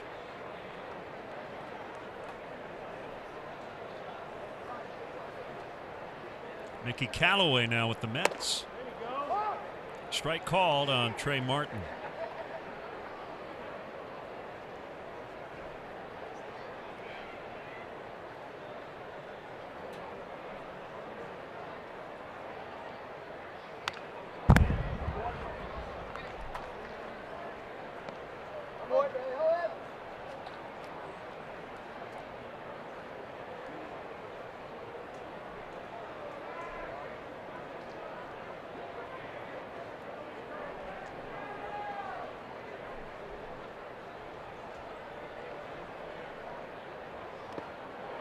struck him out. So good visit by Steve Foster. Cubs strand a couple, lead 2-0 late.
Transportation and parking options.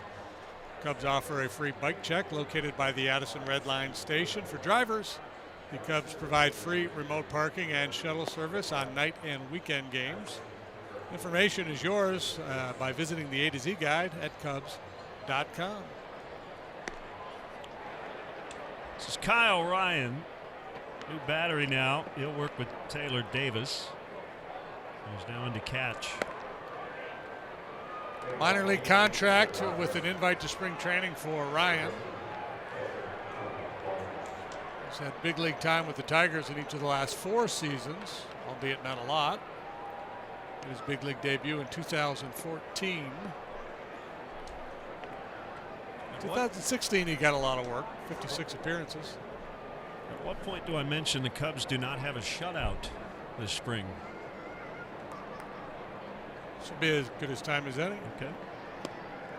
They've only allowed 2 hits. Singles, Story in the first, Blackman in the third, plus a couple of walks. 14 in a row have been set down. You're talking about pitchers turned managers. Mickey Callaway, when he was hired by the Mets, became the 49th ex-pitcher to manage in the big leagues. Okay. Is this ex-big league pitchers or just? Yes, big league pitchers. Got it. So Brian Price would not qualify. As Ryan makes the play. Well, now I'm not positive of that fact. I think it's big A. Okay. Yeah, it's big league pitchers who have gone on to become big league managers. And probably the most successful of the bunch would be Tommy Lasorda. Who had a very brief major league career with Brooklyn, right? Yeah. Ryan McMahon.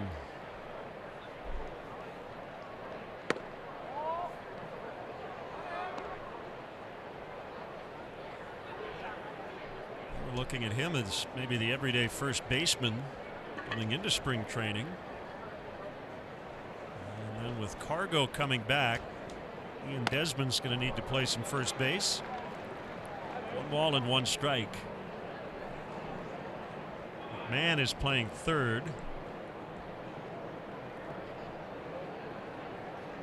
Yeah, so it may be a similar situation with McMahon in Colorado as the Cubs have with Caratini. Will they find enough playing time to justify keeping him in the big leagues? Well, assuming Desmond's at first a lot, they've got a left-handed hitting outfield and a right-handed hitting infield.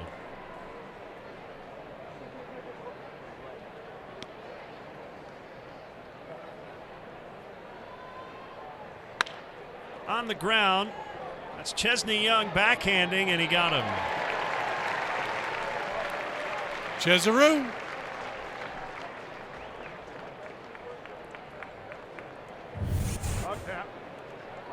We're going to see it all here as he reacts to this ground ball. Sets the feet. Good strong throw to get his man. In terms of, position, what position a former player would have played, and then how it translates into becoming a manager, I think a lot of that's been thrown out the window these days. It's just kind of the best fit, how you handle personalities. But in talking to Brian Price a few years ago, he gave me the best answer about a former pitcher. He said, look, I don't relate to position players like ex-position players would, but they don't relate to pitchers like I do. And if they say pitching and defense is I always more thought of the that, game, then I was always curious of right. And he said we're a weird group, Yeah. and so I feel like we should be able to handle that a little bit better. And if you have a good bench coach, a good hitting coach, kind of the football model, have an offensive coordinator.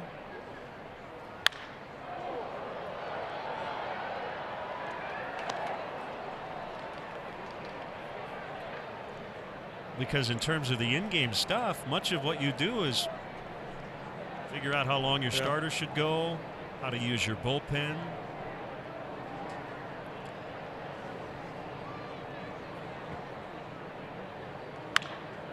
Off the end of the bat, Martin's got it.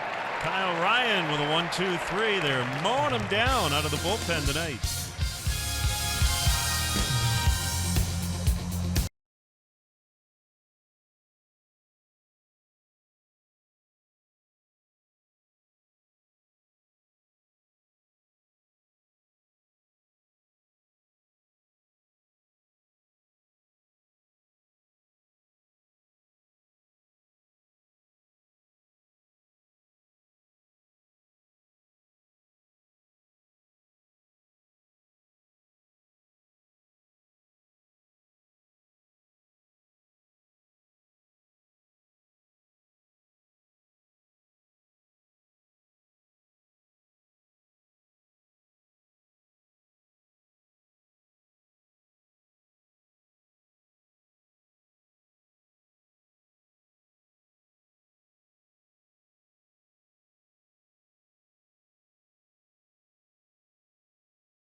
Cubs pitching has been excellent, and haven't really needed a lot of offense, but Anthony Rizzo provided it with a 2-run homer, and since the bullpen has come in.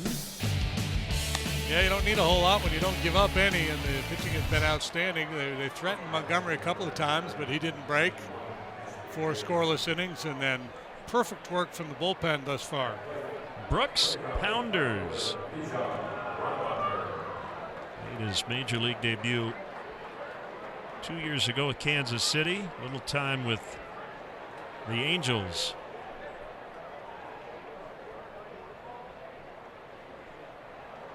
From Temecula, California. Bijan Rademacher bounces to second. Gibson will make the play.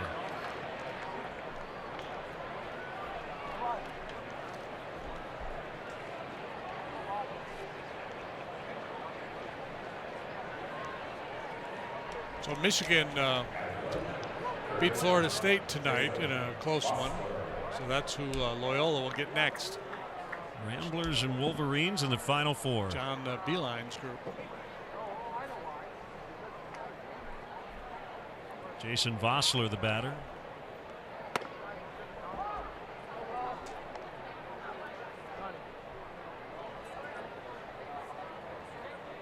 Sounders originally drafted by the Pirates in '09. He's a second-round pick. He's a big dude, 6'5", 265.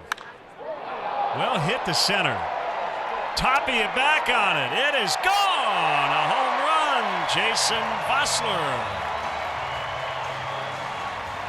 who showed the power game last year, hit over 20 in the minor leagues, and it's 3-0.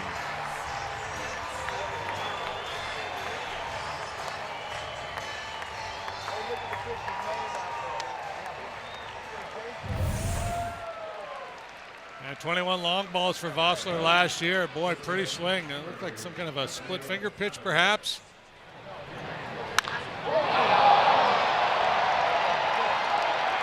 Comes it to straightaway center. And heads up out there. Slider strike to Ballagher.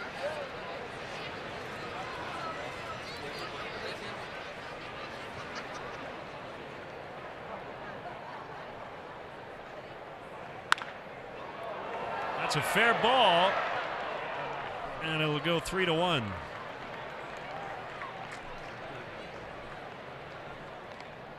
Really concentrate as an infielder on a ball like that, right? Because any bobble, it's probably going to kick away 10 or 20 feet. Yeah, it had so much English on it.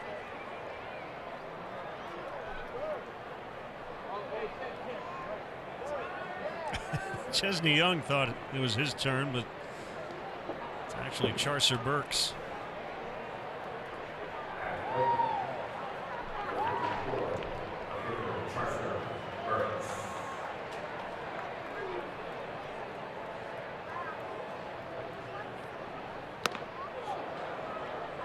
I'm not sure most home plate umpires even keep track of the lineups in spring training. They will start Thursday, though.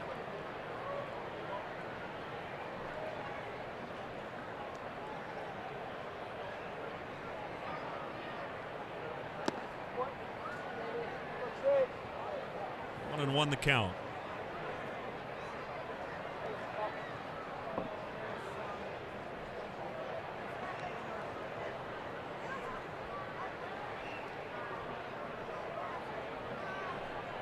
We'll see the Rockies relatively early in the season.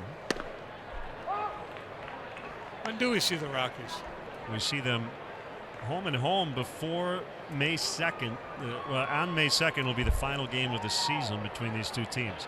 April 20th through the 22nd at Coors Field, and then Wrigley April 30th to May 2.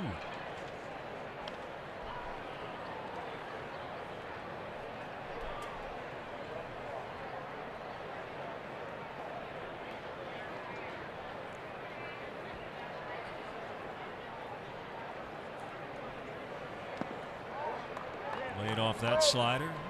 3 balls, 2 strikes. I chat with Scott Harris the other day. Scott's assistant to the general GM. manager. Yeah. And he made a good point. He said, you know, it's probably a good thing to play contending teams early in the season, because after the trade deadline, there's a good chance that the contending teams are going to be a little bit better than they were early in the year if they, made deals to upgrade. Called strike 3. Yeah, that is a good point. Couple of homers tonight. Rizzo in the 4th. Vossler going deep in the 8th. Cubs will try to close him out, leading 3-0.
TV. Watch select spring training games live on your favorite supported devices.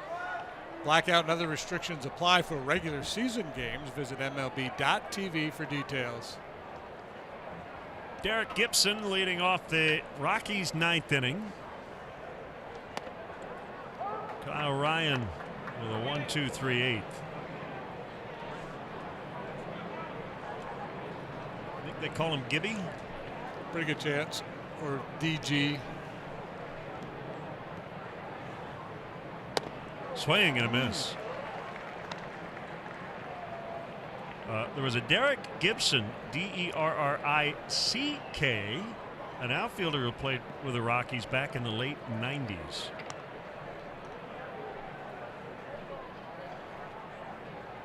That's high. This Derek Gibson is from Delaware. He's been in the minor leagues for 10 years and almost 1,000 games.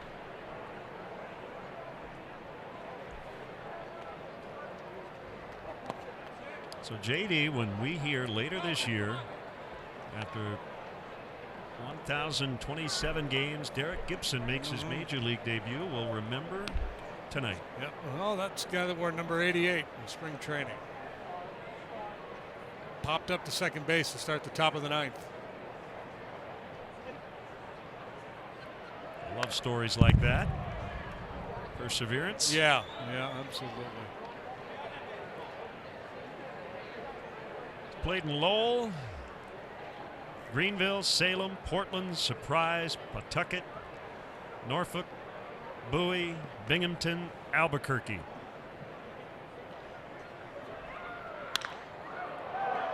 Pretty well hit, but it should be caught, and it is by Rademacher.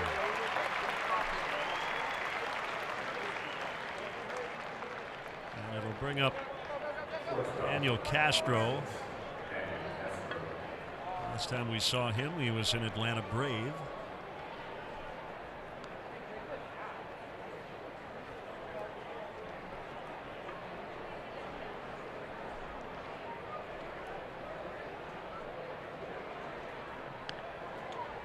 Wide open stance from the right side.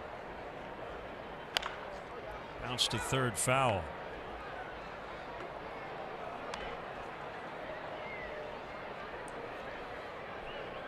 This left-hander for the Cubs, Kyle Ryan, 26 years of age, from Auburndale, Florida.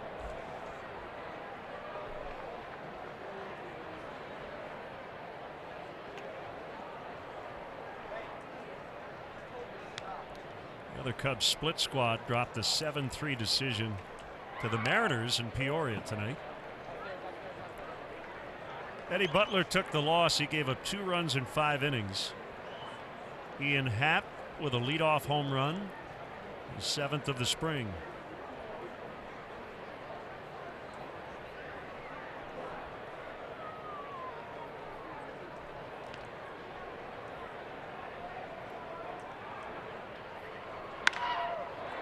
That will get in for a hit. First base runner for the Rockies since the 3rd inning.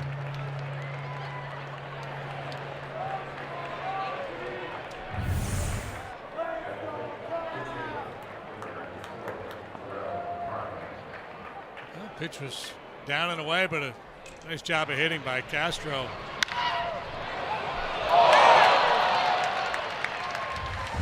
Snaps a string of 18 consecutive batters retired by Cubs pitching.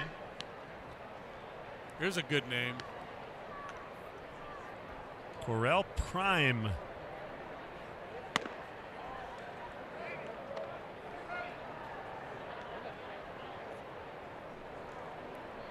It's prime time.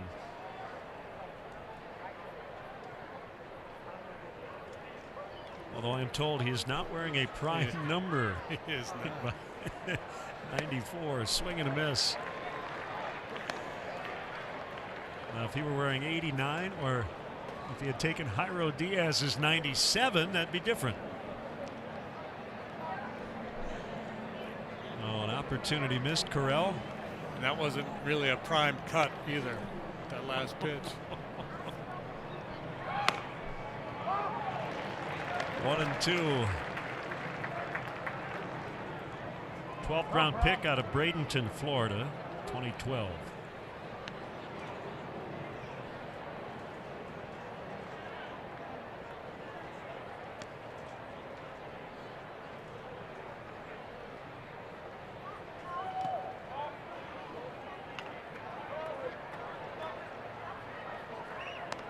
I guess if someone told a joke at his expense, would it be a prime rib?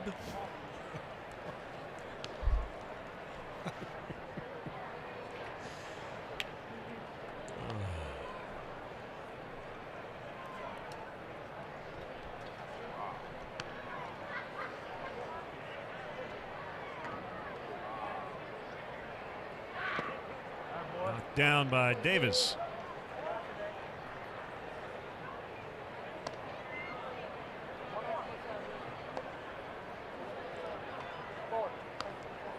Chicago area native on deck, Mike Tauchman.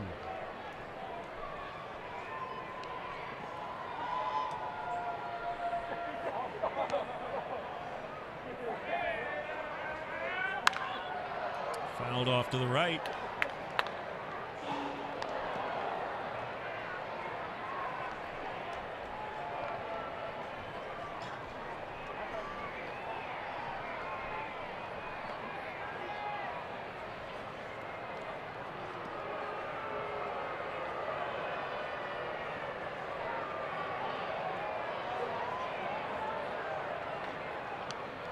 Three-two the count.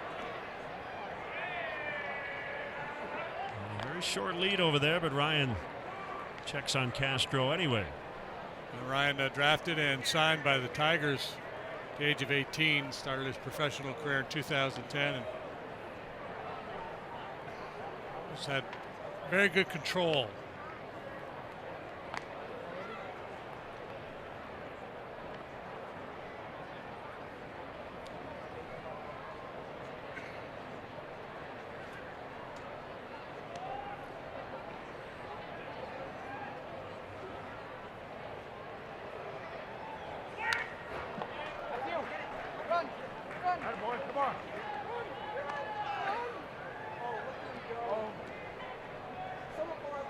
Nothing on a couple of home runs.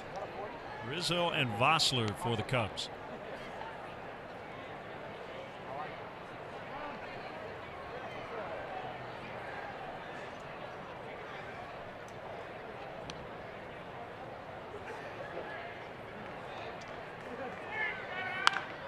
Another foul.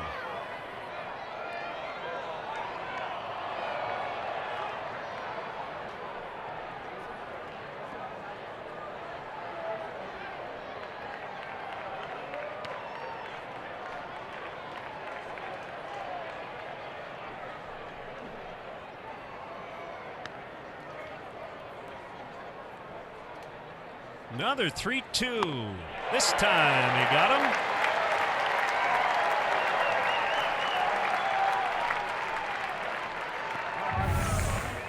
Had to work for it, but finally got his strikeout, his first. Good breaking ball. Moving down and in under the hands. So it's up to Mike Tauchman, who's from Palatine, Illinois. Went to Fremd High School and then Bradley University. Made his big league debut last season. He's had a nice spring.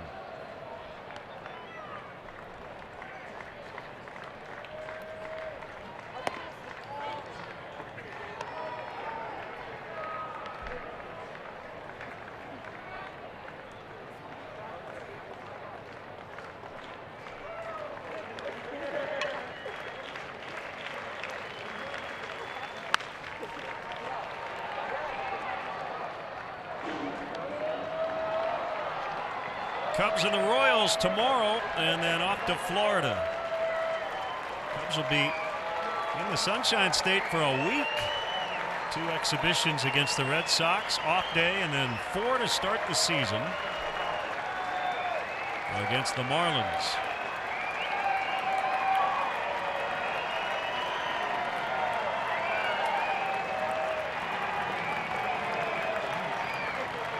Crowd on their feet. Castro will take second base.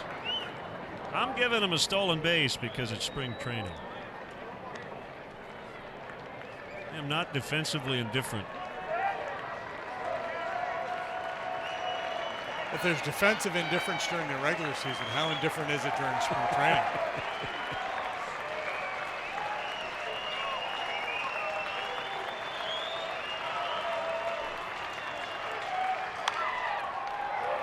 Let's see if there's a play. Vossler, and it's caught by Burks from left. Cubs win. Cubs win, and they shut out the Colorado Rockies 3-0 on just 3 hits tonight. And a pretty good lineup for much of the game in terms of big league experience. Yeah, absolutely. Well-pitched game really on both sides. Only 7 hits total in the ball game. Rockies had 3, Cubs had 4, but 2 of the Cubs left the ballpark, and with this outstanding performance by the pitching staff, that's all they needed. So that's it for our spring training coverage. We'll have lots more to come in the regular season starting next weekend. For JD, for Jim Angio, Michelle Godwin, Chris Kampka, our tech manager Mark Harper, our executive producer Greg Bowman, Len Casper saying so long. Final score, Cubs 3, Rockies 0. This has been a presentation of NBC Sports Chicago.